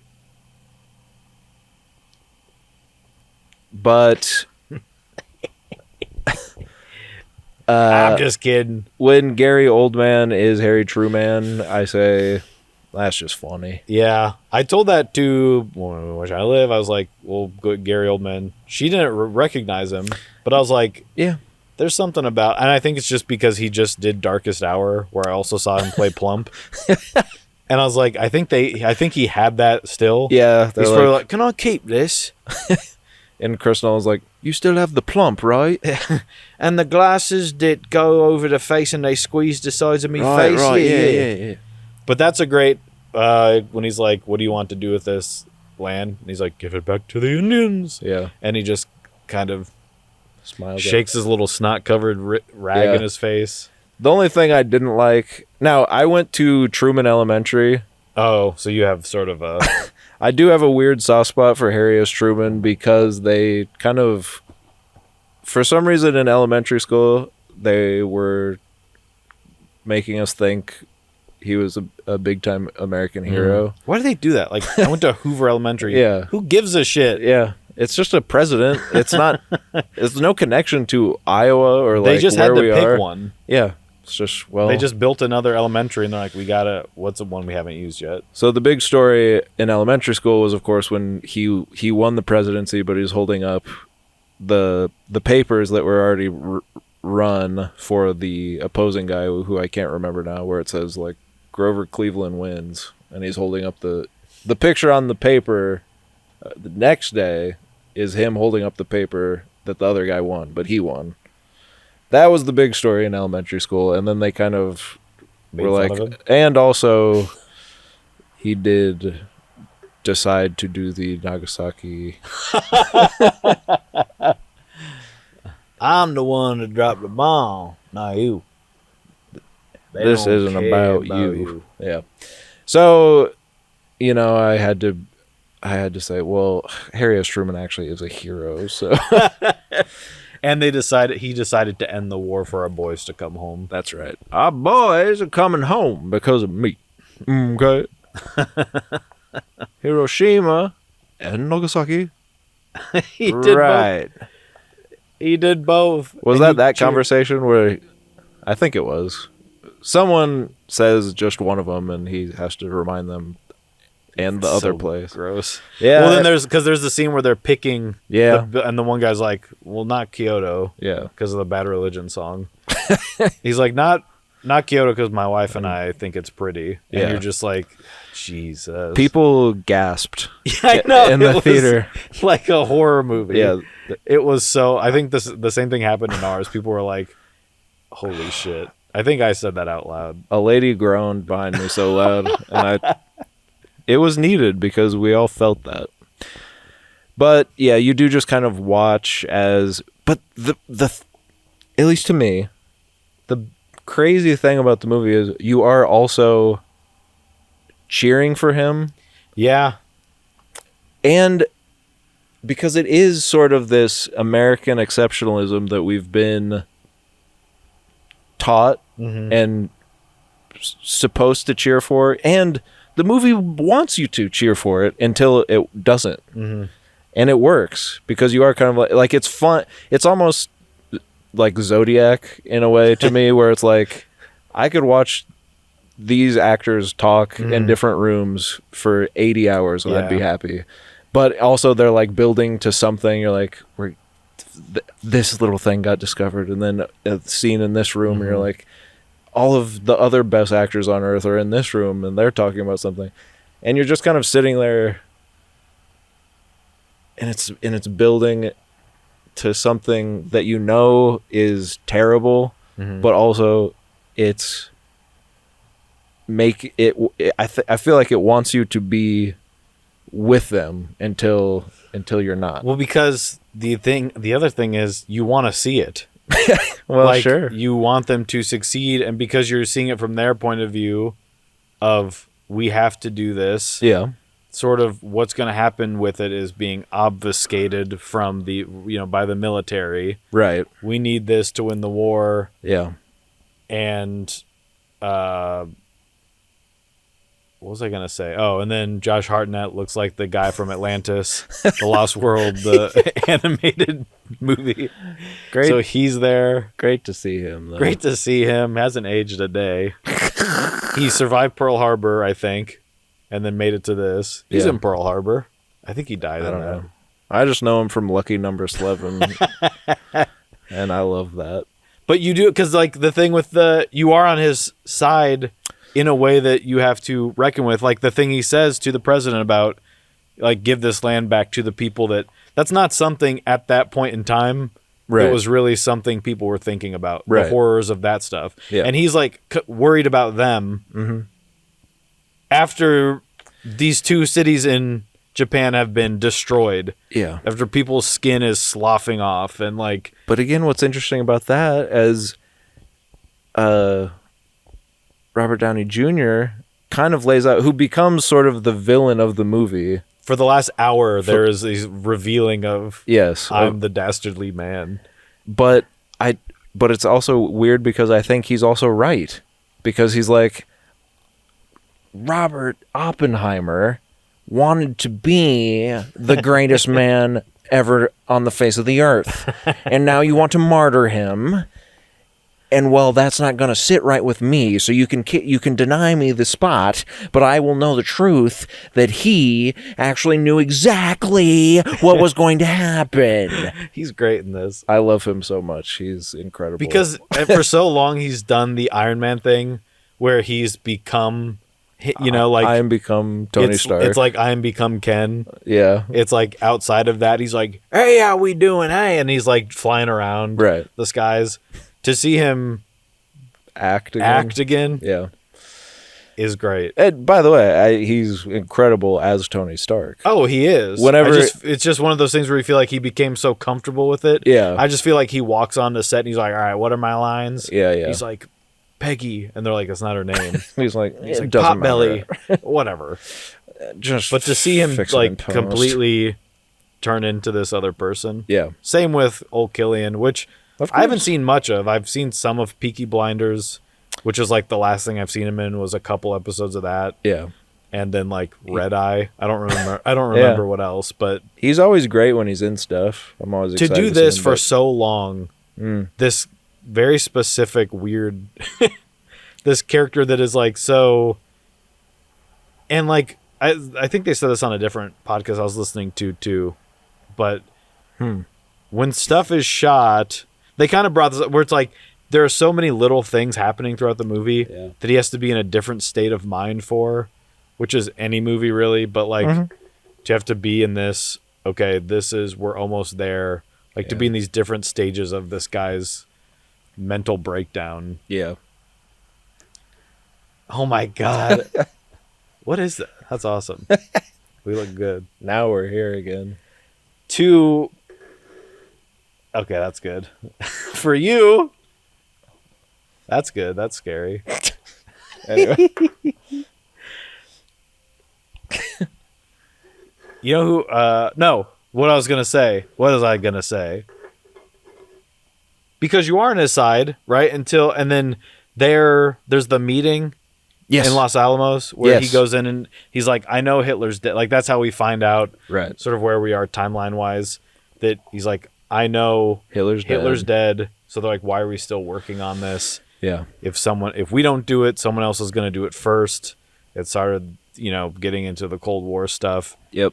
And then like he does have good intentions, but like you're saying, he does also sort of want, I think he wants notoriety. Well, that's what's interesting because Like he did also have sex with a lot of people Sure. outside of his marriage. Sure. More so than this movie shows. Like he sort of was. Yeah, they I think only he thought hint at it. highly of himself. yeah.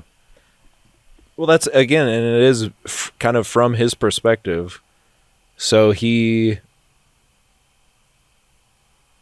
I think even still, it's a 3-hour movie that covers a lot and so many ideas that are just like in the moment you're like, this is just incredible, and I can't think of any of them right now. But he is, I think it's at near the end, Benny Safdie says something about like, we don't know what you believe, do you? And then I think at that point Albert Einstein comes out of the shadows. I screamed. It was the Babadook. I mean, the ice cream truck pulls away. For some reason, he's just bounding through the guy's like neighborhood lawn. And he's like, "What were you talking to them about?" He's right, What the you heard it? Anyway, but I think that kind of encapsulates how Oppenheimer thinks, because I don't know if he knows why he's doing it necessarily. He saw these visions even as a young man of how space can be manipulated and the beauty of it, and only once he sort of conquers it does he realize the horror of manipulating that. Well, as his mustachioed babysitter says to him, or not babysitter, even just, he's like, "Take my kid, please." Oh, yeah. He's like, "You don't see the world." Yeah, I like these little things that Christopher Nolan puts in that kind of suck, like expositionally, where he's like, which are true, where he's like, "You don't see the world." I'm just like, I guarantee no one ever said this to him. Right. But I'm still like, get goosebumps. But he's like, "You don't see the world the way that anyone else does, and you pay a price for that." Yeah. Which I think is that, like, when people are like, Einstein was weird, it's like, because he didn't think about, like, he wasn't just like a smart guy, but then he went to Buffalo Wild Wings. Right. Like, there was something wrong with him in that he knew what a black hole was from doing a weird stuff, a mathematic equation. Right. Like, he's like, there's probably gravitational lensing. And they're like, what is that? And then we create, like, the Hubble telescope. And they're like, oh, yeah. Yeah. Like, we see planets curved because it's, like, getting sucked into the He just was doing things. Same with him. And then he does, the funny one to me is the David Krumholtz saying, "You're the great improviser." Right. Yeah. You can't do this in your head. And I'm just like, this is so stupid. It's just a funny. He's like, "You're the great improviser." I'm like, he is. Yeah, because I haven't seen any heralds. I haven't seen any. He's like, "You're the great improviser." Short He's like, form. Yes, and you're short form. You're the great improviser, but you can't do this in your head. And he's like, "You're right." I'm like, I think we get it. Yeah, it's hard. They're making a little city for him. I love that. I love that. I love Casey Affleck.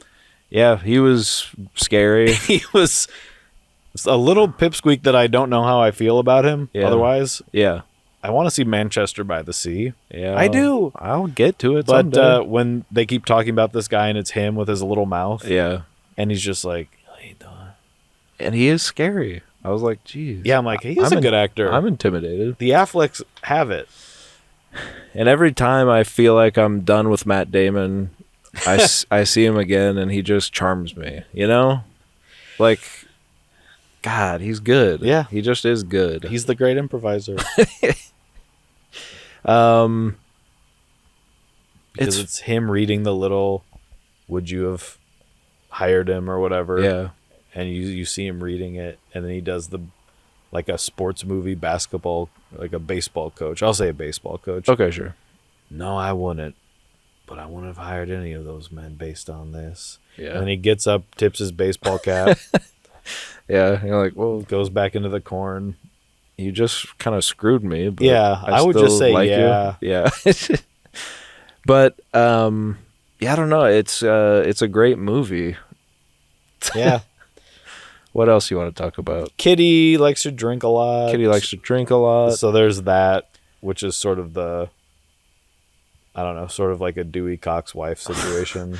Well, I do even like when he's like, she can't talk. We can't have her talk.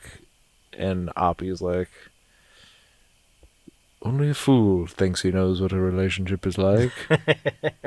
You're no fool. but you are one right now, or whatever the hell he says. And then he's like, Kitty knows me. Kitty will do right by me. I'm like, her name has been Kitty this whole time? You're telling me now for the first time. No, and then she kind of gives it back to old what's-his-nuts, who is also scary. Yeah. And always good and stuff, but every time I see that he's going to be in something, I'm like... You're talking about Crimson Chin? Yeah, Jason Clarke. Yep. Every time I see he's going to be in something, I say, this guy with the face and the chin. But then he's good, and I'm like, why do I feel like that towards him? Yeah. I don't know. Maybe I can't pin what he is. Yeah. Like he was in the Pet Cemetery remake. Yeah. And I was like, why are you in this? But then I'm like, I guess why wouldn't you be? Sure. But I'm like, aren't you Mr. Handsome? But he's not. It's all quite strange, really. No, I don't know. The Einstein stuff. Well, big part of the movie. Einstein's hat we get to see fly off not once, not twice, but thrice. Three times his hat blows off. Because it happens in the trailer, and I laugh every time. Yeah. Because it's like, what? It's like, why is that in the trailer? Yeah. And then I see it in the movie, and I say, why is that in the movie? No, it's cool. I love it. I don't know why yet. I like it because it's all relative. No, what? I like it because why would you write that? Yeah. Do you know what I mean? Like, because I know this conversation His hat blew off. probably did not happen. Certainly not This like this whole conversation was fictionalized for the movie. I'm pretty sure. Sure. So to have him walk up and it's like, how about his hat blows off? His hat blows off. It's like a real thing that would happen. Yeah. That has no consequence. Yeah. A gust of It's just wind. like a gust of wind takes his hat, and he's sort of old man looking out at the lake, and he's like, the ripples remind me of George. Who's George? George, he played the ukulele. What do you want from wind alone? He's like, the wind is very weird. I love that we see it from a distance in like the first few minutes of the movie. And I was like, and it's in black and white. It's in black and white. That's not in the trailer. And then it comes up again. And then finally we're privy to what is being said. And God, even Alden Ehrenreich is great in this. And I love him as Han Solo. I'm one of those guys. I think he's great, but that's who he is. yeah. But I hate him as Han Solo. But he's great. But then when he's like, because Downey thinks that Oppie turned Downey thinks Oppie turned Einie against him. I love that. What did he say? What did he say to turn him against me? He didn't even look at me. And then this kind of boils down to everyone kind of the sort of ego of all of these big men. Mm-hmm. Where Alden Ehrenreich says, maybe he didn't say anything about you at all. Maybe they had a completely different conversation, and actually, you're not the most important person in the world. He pushes the doors open for the press. And you're like, God, yeah! It's just incredible. And Downey's face when the doors open, and he's almost like he's kind of he's shocked by twitches. it. Just incredible shit. I love this movie because you see him also slowly turning against him. Yeah. Like, what is your power struggle here? Like, yeah. And then, of course, the conversation that actually happened is more devastating than any. Yeah, it's not about you at all, my friend. The beginning of the movie starts with there's this small theory that because these atoms will be colliding, the neutrons are going to explode. Like that will, when it ignites with the air, those atoms that are in the air it's going to set off a chain reaction, and our atmosphere will explode. Right. So there's this whole worry about that, and then the final thing he says to Albert Einstein Albert Einstein says to him. He says to Albert Einstein. Earlier he comes to Einstein and says, "Can you run the numbers on this? Because one of the guys, we want to make sure that this isn't going to happen. That we're not going to ruin the world." And basically, small chance, a non-zero chance of ruining the world. Can you run the numbers? And he says, "You don't need me to do that. Yeah. Why would I do that? This isn't This is beyond me now. We find out that conversation. So he goes, "Do you remember when I came to you and said Yes. that?" And he's like, "We thought we would set the world on the atmosphere on fire, create a chain reaction." And he says, "I think we have." Yes. And then they show like Soviet, like the world that we live in now, and you're like, and that is what Albert Einstein is thinking about. Yeah. Like, what have we what have we done? Well, and that's what Oppie's thinking about. That's what he's thinking about, and then that's what's in his face when he walks by, and Yeah. that's why he doesn't look at this guy. Right. Oh, yes. Who gives a shit Yes. about this guy? Yeah. Has nothing to do with you. It has to do with the implications of what they've done to fundamentally change. Oppie just said, "I think we did." That gave me goosebumps. I think we. I know. And I knew he was gonna say it. I know. So that's why. Well, I love when I know what they're going to say. Yeah. And I'm like, he's gonna say it. He's gonna say, "I think we did," I think we did, or whatever he says. just But not yeah. in the way that we thought. Is what he means. Right. Yes. In case you were confused. Yeah. Oh, And I thought the Albert generation Einstein's like, did. "Wavy, boyvy." And then they do kind of show the world Mm-hmm. and the atmosphere blowing up. Well, because then like- they show nuclear rockets being fired into the sky. Yeah. Because we've already had also those shots of him in the cockpit, Yeah. which is cool when it just cuts and he's in there with the guy. Yeah. And you see the rockets, and then you see, which I know he said they didn't do any CGI in this movie. How'd they get those rockets into the sky? Of course they did CGI. So, he said none. He said no CGI, but But then I see the big rockets in the sky. also I know that they did. There are lots of different little things where the background is shaking. They might have done that. Yeah, I think there was composite. There must have been some. yeah, it's visual effects. That's how he gets around There's it. yes, they're visual effects. They're not. It's not computer generated images. Yeah. So whatever you want to take from that. It I took don't- photography. The rockets look of like they rockets. are animated. Yeah. It's still scary. It's a very scary thing And then to the see. atmosphere is in fact Yes. blowing up, and you're like, Jesus. And then it cuts back to his gigantic eyes staring off into the. Just great stuff. Of course, the movie ends, and at least for me, they cheered at your theater. Yeah. For me, a completely silent room, and everyone slowly shuffles out of the building. Mm-hmm. And I just kind of sat there listening to Ludwig van Beethoven. His music as it kind of lulls me into a deep sleep, and I sleep peacefully knowing that our boys got home. Yes. No, you just kind of Someone sit had to end there. the war. Huh? Someone had to end the war. Right. And you just kind of sit there thinking like, geez, I'm so glad I don't have to go see a different movie now because I need this to just wash over me. I need, love that. I need to sit with this for a while. And I have been. I've been thinking about it all day long. I just saw it last night. Oh, that's true. But those parts where the background is like shaking, Yeah. and then he is becoming, it's like somehow they have gone into the negative f-stops where he Yes. is so shallow focus. I think they created some lenses for this. Yeah. Ben Hoytema said Yeah.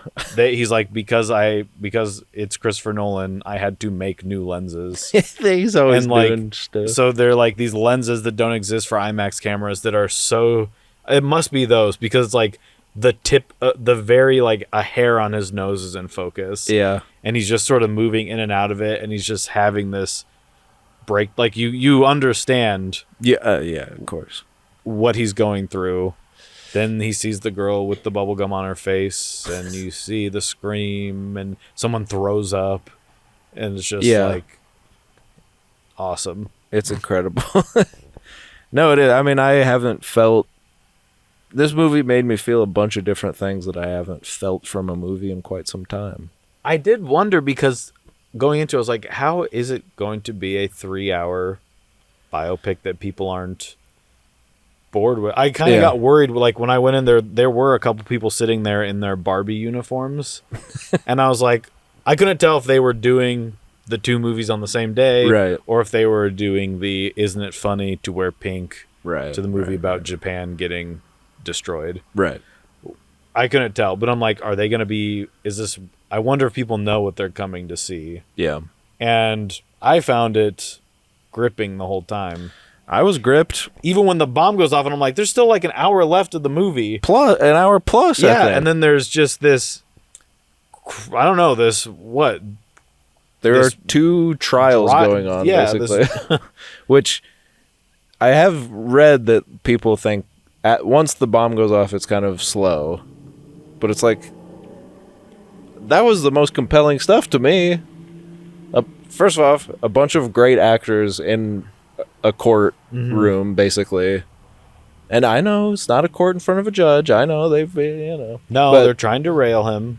But I love that type of shit anyway, of just like, no you and no you. And I love that it's sort of taking place during the Cold War. So there's all this going on with like the spying, or like the whole thing of him not loving his country, or if he does, and if he's a communist. Yeah. And like, well, why did you work on it's like, and he's also being grilled on stuff that I'm like, because you asked him to do this. And they're like, didn't you know what the bomb would do? And it's like this whole kangaroo court. Okay. Yeah. And he's like, no, like I tried. They're like, why didn't you try to stop it sooner? It's all these things that I'm like, that's not on him. Right. But they're doing it in a way that it's like everyone can tell it's not about that.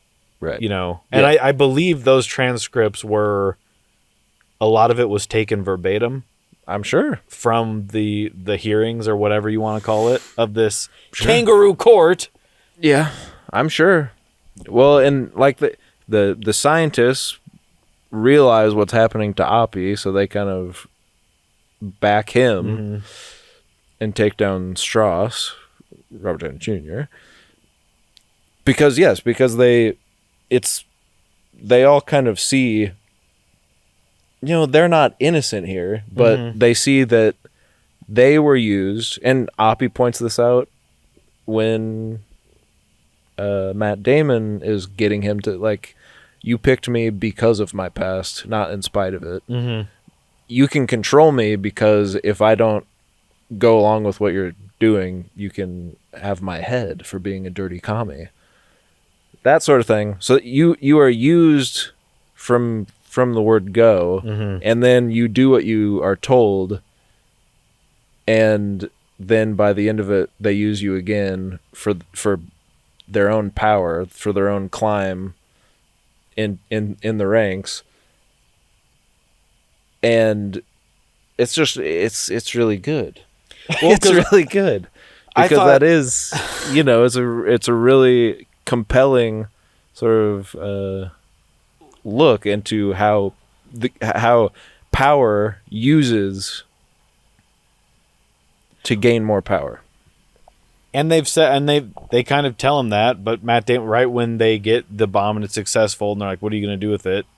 Matt Damon character, can't remember any of these people's name, but he is just like, "That's not on you anymore." Like they do just throw him to the side, kind of like people warned him about.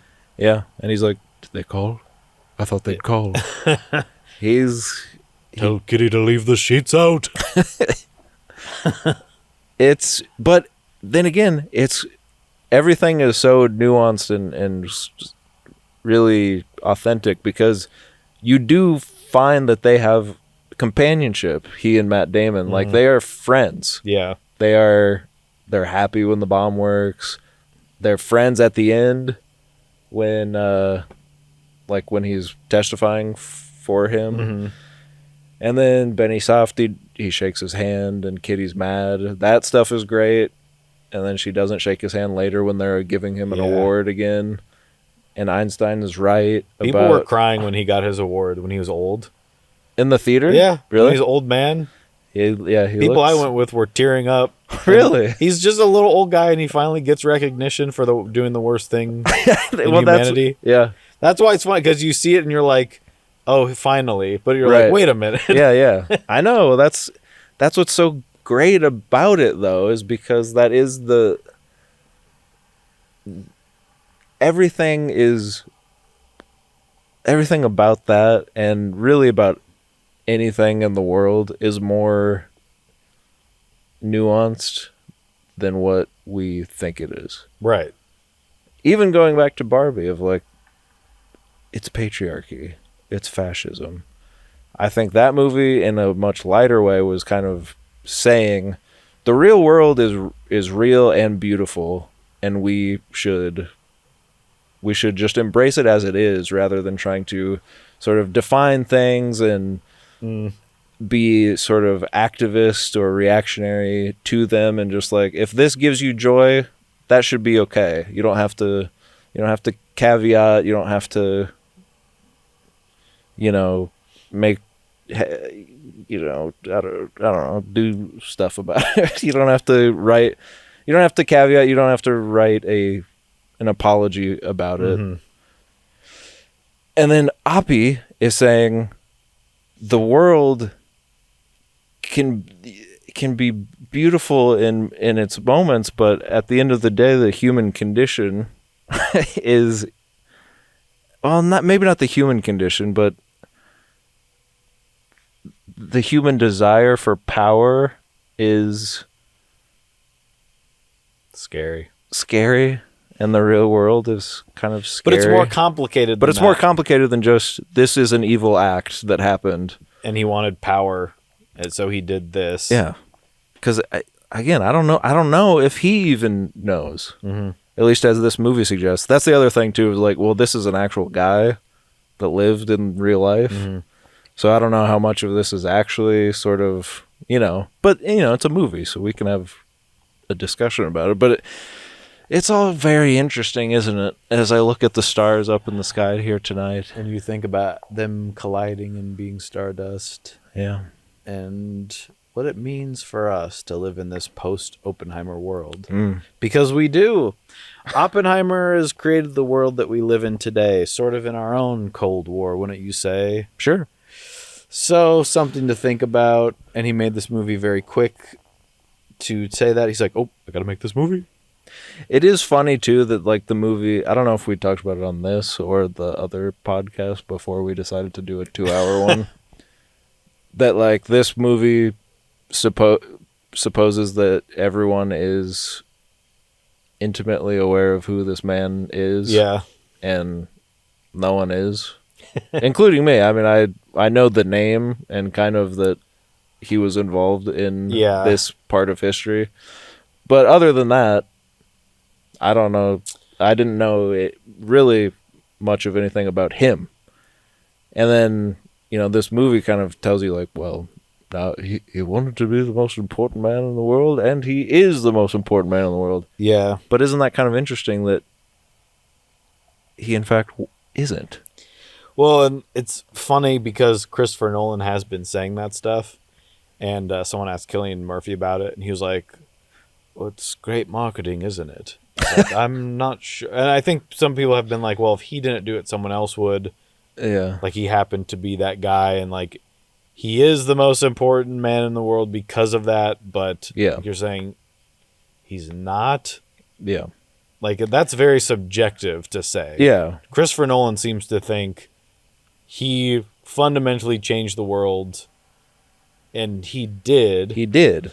But there's also the larger scale, like, I kind of knew about, I knew who he was and what was going on, but to the extent of his involvement, I listened to, before the movie, to kind of get a refresher on the entire event, I listened to, like, this 10-hour podcast series about basically going from the end of World War II through what happened in Japan, like the actual stuff that happened to people, which is some of the worst stuff you'll ever hear in your life. But yes, his journey in that ends pretty much like they say, like, well, after the bomb gets dropped successfully, Trinity works. They're like, his story is basically over. He's not involved in any of that stuff. And so I thought it was interesting because I'd heard that, and then I had heard some rumblings that people were like, they should have shown what happened to the people in Japan. There was this sort of, we should have seen the devastation and what it caused, and they don't show that. And I thought going into the movie, I was like, well, he drops, like, Trinity works, and that's the end of the movie, is what I thought going into it, which is why I was surprised that it happened when it did. Yeah. And that we see where, because his story does pick up later, and this also was very well documented about the ties with communism and sort of being, I don't know, blackballed sort of from the science community, I guess, like the Charlie Chaplin of nerds being right. Everyone just throwing around the word commie in a way that does not. It's so infuriating to watch. I don't even give a shit. At least people from 80 years ago, 90 years ago. But they're like, well, then you were a card-carrying commie. You're a communist. And it's like people having ideas or wanting to think about how else could the government work. Right. And him just getting complete, like, well, your brother was. Also, I don't know why his brother had to be there. Yeah. He kept being like, get me my brother. Well, because he was a dirty commie. You see that. And it's like, I guess, I don't know. It was just interesting that they did follow up with that, because you do wonder, like, what did he think of that? Is it just going to end with his involvement leading up to the bomb? But again, we're seeing his perspective of it. Yeah. And we see him sitting at one of the, like, he goes to see what it's done. And also what they don't, I don't think what people understand is we didn't know what the bomb did to people.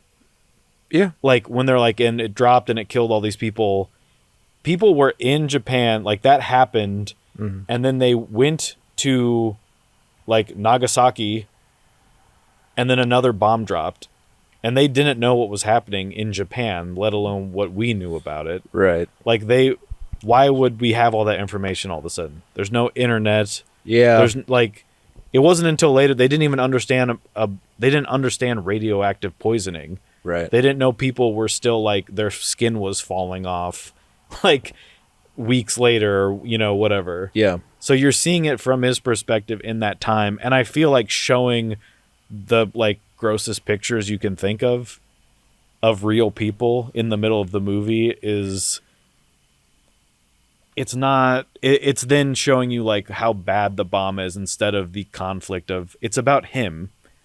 It's, yes, what happened to Japan is terrible. No one is arguing with that. Right. It's not like Christopher Nolan's like, well, I love this guy, so let's cut him some slack. Right. It's a movie is not about that. No. And yeah, like, as people have pointed out, there are, if you want to see that, there are movies. There's documentaries. It's a real thing that happened. There's in college, one of the first movies I was shown was Hiroshima Mon Amour, by your roommate? Yeah. And it's a sort of devastating, Alex shouldn't have shown you that, tone poem. Like an hour and a half of, like, the most brutal images you've ever seen. And a compelling love story? I don't know. Check it out. But just, there are stuff. There are stuff. There's stuff out there for that if that's what you want. This movie, if you watch it, you will know what its deal is. You will know what side it's on. It is not a pro bombing Japan movie. It is not a pro Harry Truman movie. It's certainly, I don't even know if it's a pro Oppenheimer movie. Mm-mm. That's why it's interesting. Yes, because a man. But you are asked to essentially live with him for 3 hours. Yeah. And be there through his good and bad like any other person. Yeah. A person contains multitudes, and certainly Mr.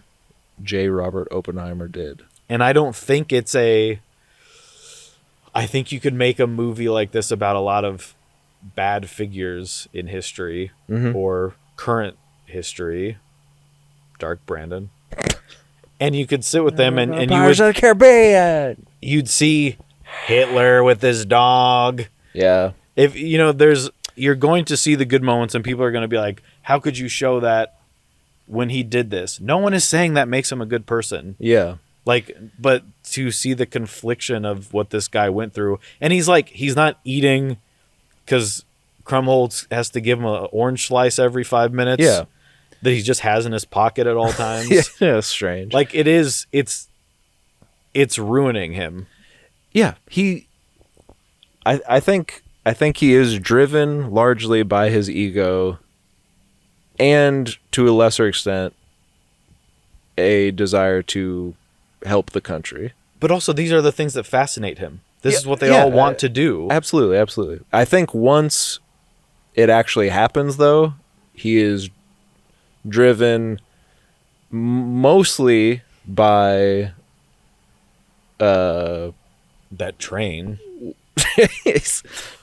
he's driven mostly by reconciliation, or like, so he wants to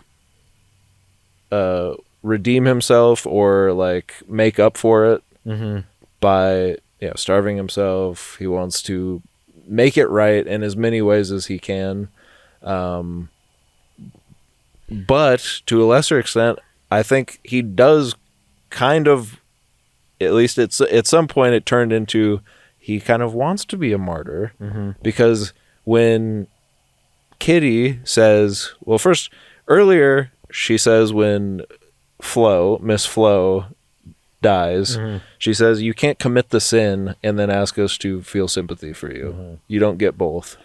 And then that kind of is mirrored later when, millions of people or thousands of people die. And then she says, they're not going to let you get away with it. Get away with this, basically. They are not going to martyr you. And he says, we'll see. And in that moment, I was kind of like, well, shit, maybe he is.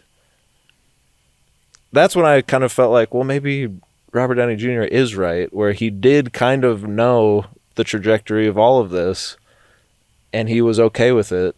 And then there are real moments of him being like, holy shit, what have I done? What have I helped to do? But also there is the other side of like, I did something that no one else on earth could have done.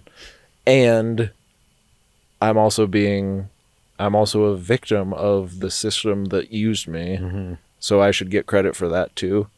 It's just all so compelling, and it's hard to wrap your mind around as far as what conclusion to make, but by God, that's the fun of it. Yeah. If you can have fun while watching this movie. I think you can. Yeah, I had a great time. Yeah. Michael, what's his name? Michael Argonauto. Yeah. He's doing a voice. Yep. Rami Malek, you forget he's in the movie, and then he shows up. Yeah. I kind of forgot that he was until, then he comes out as a Mr. hero. Speaker, and then you've got, there's parts, I need to see it again just because there is so much history, like, obviously, the stuff with his brother, like I said, I'm sure there's a reason, but they're trying to fit whatever X amount of this guy's years into 3 hours. Yeah. I'm sure his brother needs to be there for some reason. Yeah. Okay. Then there's the stuff with Downey Jr. and him in that hearing or whatever, and he's like, well, you couldn't wallop a neutron more than you could wallop a Jimmy. Yeah. And then they're all laughing, and he's just like, I know. So I'm like, okay, so I feel like he's trying to maybe get them to not use nuclear power. Like, it's actually not that helpful to do or whatever. Yeah. I don't know. I could be completely wrong. There's something going on there where I'm like, I'm not really sure when this is taking place or what he's trying to do. Yeah. But now that I know the stuff about Downey Jr., much like Tenet, I must watch again. Yeah. It does. It demands a repeat viewing. It behooves of you. And I think kind of like Zodiac, well, not like, because Zodiac, I don't know, I think we've talked about it before, where I could watch that movie every day. It's just one of those where it's like, I just love watching this movie. Yeah. Guys sitting around talking. And if you like that, you'll love our podcast. I just saw the camera move. What? And it scared me. I'm just going to... Okay, no one's over there. Jeez Louise. I saw the screen move. Oh my God. I just got a Kickstarter thing. I'll check that out later. But no, I don't think I could watch this movie every day because it is devastating. That was when you did go, and I was like, I do want to see it again. It is long, and it was like, do I want to see it again right now? Because it's not like Barbie where I'm like, sure, I'll throw that on again. Right, yeah. Like, it is like you are sitting in the anxiety of this, like, yeah. And the other thing is, you can get caught up in that in like horror movies But this is worse than that because it's we real. are living. It is real. You know. What happened is real, and when they're showing these Soviet these nuclear bombs that we now all have that are, I believe I've heard thousands of magnitudes greater than what happened. It would decimate the country. Yeah. Those are real. Yeah. And we have to worry about that. And that is a real threat. Yeah. But then you go back to, that's why it's so good and also so scary, because you do, as safe people living in America, you do watch this and you're like, yeah, if we didn't do it, they would have. At least that's what they were. And at the time, you would be yeah. And everyone is telling you there's drills for get under your. We still have nuclear fallout shelter things on buildings. Yeah. We had one in my elementary school. Yeah, same. To go to the cafeteria with your little chip. Yeah. To get a little fake McRib. Right. And a bomb would explode. Yeah. So and if you were honest with yourself and you polled everyone in America right now and said, would you rather risk having a bomb go off in New York or have America bomb some other country? Who cares? To get it over with, yeah. I would imagine most of the country would say, I don't want to take that risk. Well, and you can understand, I guess, sort of from their point of view. I don't think they get into it in the movie as clearly, but also the idea of they were, letting people know, okay, if we keep the war going in the Pacific Theater, yes. Still don't know what that means. It's I was at the freaking wind song. I was at the wind song. You're in the ocean. They're we could send more of our troops over there, and guess what? We estimate 1 billion American troops, your sons, are going to die. Right. And also, because of that, there's going to be 1 million Japanese people that die. Right. Or we can get them to stop it by killing 10,000 of them right now. Right. That's... And people are like, yeah, do that. Yeah.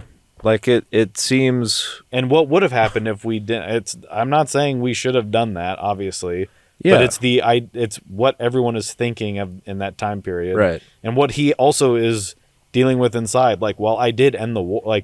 This ended the war. They surrendered. Yeah. But because... Yeah, and in a certain way, you're like, well, I am a hero for this. And then later, that's used against him for, a different kind of power rising. With just it's and it's just well done. It's well done. I kind of got into a fight today with a coworker who said Thanos was right, and that was my segue to talk about Oppenheimer. But because I said much like the sort of the means justify the ends sort of I said it better today. Yeah. Well, and speaking of what you said, I had a coworker show me his segue today. Whoa. Like the ends justify the means. That's the phrase. The ends justify the means as a mask as a mask of an egocentric Guy that wants to be governor? Like Thanos. I saw Oppenheimer. And he said, well, Thanos was...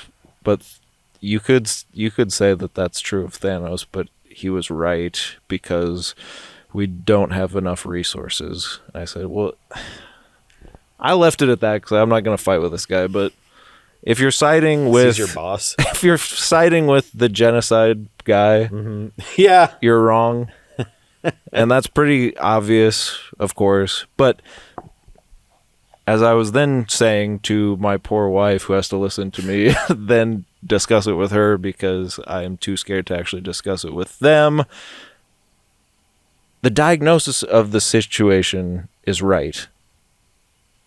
In that case, and in American history. This war can't go on forever. Millions of people are going to die. It's the solution that is the good or bad sort of. That's where the conundrum is, right? And I just thought it was interesting that they brought up Thanos, because it's stupid to say that they were right, because it's not like, obviously killing half the people isn't a good solution to right. We don't have enough resources. That's bad. This is obviously more nuanced than that, because it's like you were saying, millions of people dying versus 200,000. It's the runaway rail car, right? Yes. You gonna flip that switch so it hits the one person, or you kill whatever the thing is? It's an impossible decision. I'm glad I would never have to make it. No, it's one that Ethan would rip himself in half if he had to decide. Ethan Hunt he cannot do it. No.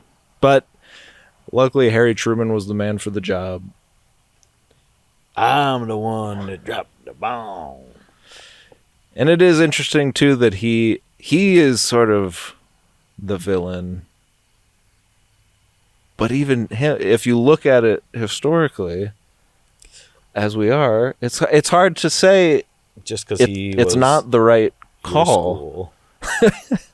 Well, it's an impossible decision again, because you can look at it a million different ways and it's wrong every single way. Mm-hmm. And that's what's compelling, because it also is potentially the best of all of the wrong ways to do it. It's crazy. It's just crazy. Now, there's talk of, would this have been better as a limited series? That's what someone that I live with said, and I was like, I didn't think that at all. Yeah. I think you just... You live with it. You need the sort of... I don't think the impending... pick up with it next week and go, yeah, all right, so where were we? Oh yeah, he did the thing. Okay, well, and then it's like, then the bomb drops halfway through and you're like, okay, well, there's still 3 more episodes. Yeah, I'll probably turn it off. Yeah, well, and even in the day of binging, mm-hmm. you still lose a little momentum when you're... Yeah. Well, episode 2's done. I have to go. You need... This is a theater experience. This is... I was going to say, as much as I know the whole thing about him has become almost a Wes Anderson joke unto itself of he's trying to save cinema and you need to see it in the movie theater. Yeah. I agree with, like... It's true. It needs to be there Yeah. to give you that feeling of the explosion and the weight of the tension leading up to it. Yeah. You need to be in a dark room. Yep. No, you need to not be able to not have a distraction. You have to sit with it. Mm-hmm. You have to. You have to think about it. You absolutely have to. You have to just live with it. And the sort of... And it's such a, like... There is nowhere for me that I would just want it to sort of the episode to end. Well, yeah. Like, we're talking about the sound design. Like, everything is this train that's leading, like, nonstop, just gathering steam as we get there. Yeah. Until the explosion. And then there is sort of that part 2, which I didn't... I mean, I was kind of like, I don't know, I give a shit. But I do then worry. I'm like, are people bored? I know. But I'm like, I like this. Yeah. But then I'm like, do people think, like, what is this? Because now it's just a political drama. Right. But I love that. Yeah. So I'm like, why do I care if other people are bored? Yeah. I don't know. But I'm like, then does it make me stupid because I like it? But yeah. It all goes together of, like, this is the story. I think it's good how it is. Mm-hmm. So whatever. Yeah. Eat my shorts. I agree. Yeah, I don't think if you did it as a limited series, it'd have to be like more chronological, I think, too, probably. Yeah. Or at least it wouldn't, I don't know, it just wouldn't work as well, I don't think. But it would. I'm pretty sure there's a series that was just called Manhattan about the Manhattan Project. Yeah, I mean, like, it's a well-trod series of unfortunate events, unfortunately. Indeed. Well... What do you give this? Oh, you're done? done? Oh, no, you want to keep going? No. And they filmed in their real house in Los Alamos, and you can go visit the Rock there now. And Wow. I would like to do that. I want to smoke. I want to wear a little hat. Yeah. With the thinnest little brim you could ever have. I want to smoke. I want to have Why don't we have communist parties anymore? Little margaritas with my wife. What? Why don't we have communist parties anymore? We do. They're just all on Twitch now. Oh my gosh. I just don't remember the last time I went to someone's house at night and there's a bunch of people eating tiny weenies. Yeah. Beanies and weenies. And then we all sat around smoking and talked about philosophical stuff. Everyone wants to talk about what Mr. Beast did. Why do we own the means of our own production? What did Kierkegaard say about Christianity and what that means for it to be existentialized and why are we getting taxed? I don't know, but I did see that Kai Cenat, a Twitch streamer, had a free PS5 giveaway and it caused a small riot. Oh my gosh. Anyway. And people were standing on cars. Thanks for the nachos. People were standing on cars. Yeah, we should do that. Should we do a little communist party? Yeah, we should. What are they going to do? Can you imagine if... They're coming for us now, just it's a mere mention of it. Imagine we go to let's say our... Can we... Okay, if we do it, though, can we have tiny brimmed hats? Yes. And not... The brim was actually... Like, the brim diameter is actually big. Like, pretty big size. Yeah. Probably like a 3-inch brim. But... Yeah. I'm talking the thickness of the brim. Yes, very thin. But still kept its shape. I'm kind of on a hat kick now. I would be excited to go to like our 15-year high school reunion. And like, what have you guys been up to? And we're like, we were arrested for having a communist get together. And we're dressed with pants pulled up to our nipples and a tiny little tie and a little hat. Make men's ties short again. And I want the back skinny to be as long as the big fat, and they're both short. They're both short. My pants are up past my belly button. But I just feel... My suit coat's too big for me. On one side, I feel like I could breathe because everything's loose. Yeah. I mean, the waistband's a little tight, but also I feel like there wasn't a lot of spandex. I feel like everything was pretty rigid and starchy and kind of itchy. Oh, yeah. It's not I think that's why they're all like... Mad all the time. Mad and smoking and drinking. It's trying to get just like life's uncomfortable. My pants feel bad. What do you want from Pantalone? Pantalone. Pantalone? What do you want from Pantalones? I've heard of pants alone, but have you ever heard of Pantalones? What do you want from Pantone? Deep red, eggshell? Sure. Sure, I'll take them all. Well, if you're still listening, that's on you. That's your fault. No, it's fun to talk Barbenheimer with everyone. What do you give Oppie? Ooh, don't ask me that. I gave old Barbie something pretty high. 8.5. They actually call him Oppie. Yeah. I was just kind of doing that as a joke for a while, and then Josh Hartnett comes in. He's like, Oppie, Oppie, Oppie. And then they're even chanting, Oppie, Oppie. And I was like, geez.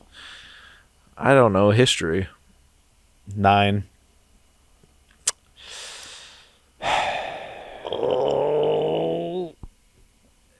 It's got to be 9. Doesn't it? I'm worried I'm going to see it again and be bored as hell. There was one thing that I was going to... Oh, God, I can't remember now. That makes me so mad. He tries to kill his professor, which I think his great-grandson or someone... Like, there's no proof. He didn't do that. He didn't actually do that. Otherwise, the movie's perfect. He thought about it. It's an interesting thing to do because whether it happened or not, to do that, which I forgot. I went with, there was 4 other people with me. They were all late. Again, this time they're all waiting for, and I said, I'm going into the movie. And they missed this part. Oh my God. So I'm like, I wonder... Because it is an interesting thing. It's like, what an insane thing to do.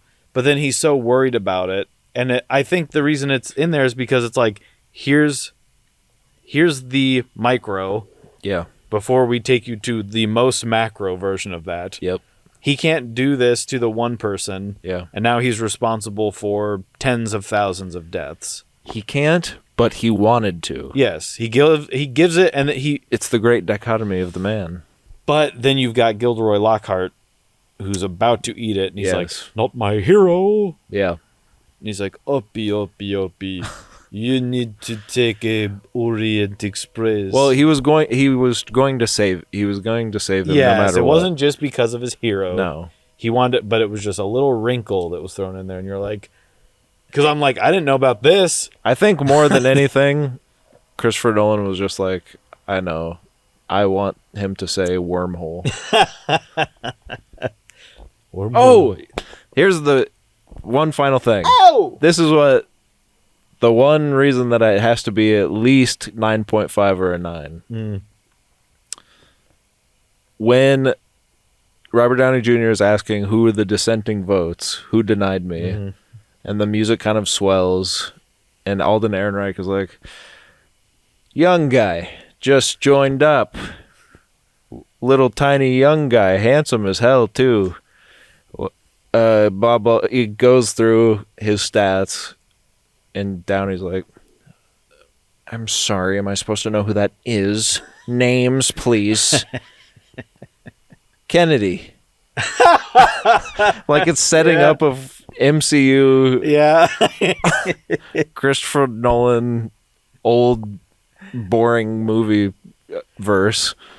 Where, What do you like? what do you want us to do? Did you want us to stand up and clap at that point? I laughed when it happened. So I was like, what do you, it's like a post-credit scene. Kennedy. That's one of those things where, like, that, that didn't happen. It's just like, No. interesting that John Kennedy was Around. the one that dissented, I guess. One of many. It sounds, because he was denied. Right. So it wasn't to just pick one. out the one. So he's like, who denied me, babes? Little hot guy. I don't care. Tell me what his name is. Kennedy. John F. It was just funny. I went. So it does seem like, and maybe it's just because we're so used to that now, where they're like, I heard there was someone being a Hulk in California, and they're like, oh, it's this Pink Hulk. Pink Hulk will be coming in 2026. But it just did seem out of place. Like, so who cares? Yeah. I don't know who any of those people on the council are. You whatever referenced the hell. another historical figure. I don't care. Anyway, so for that, I give it a 9. Well, it's all Oppenheimer to me. So if you have any questions or comments, we thank you for listening to Colin Mockery. We hope the last couple of years have suited you well as we go into that good night. Not gently, of course. No. No. I We would look up never at do the that. stars here tonight, my friend, and I hear the bellows of the many fallen Yes. asleep who were trying to listen to this but fell asleep. So Yes. it's boring as hell. Who would like to dunk our heads into a bowl of water? And isn't that interstellar?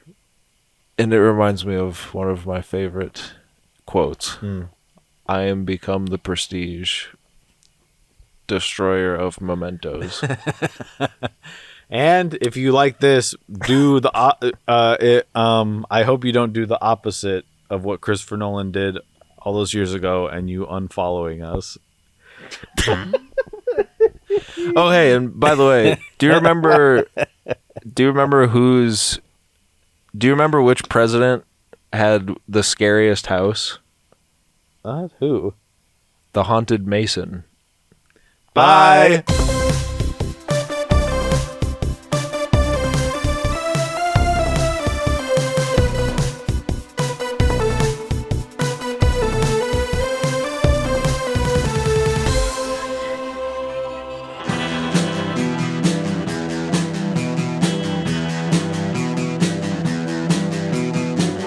You're listening to the Prescribed Films Podcast Network, home to hundreds of hours of free podcast entertainment. The shows on this network all have a common goal: providing you with the best discussions about movies and other forms of entertainment media. The PFPN hopes to fill your earholes with audio joy. Visit our website with links to all the other amazing shows at www.thepfpn.com. Thanks for listening.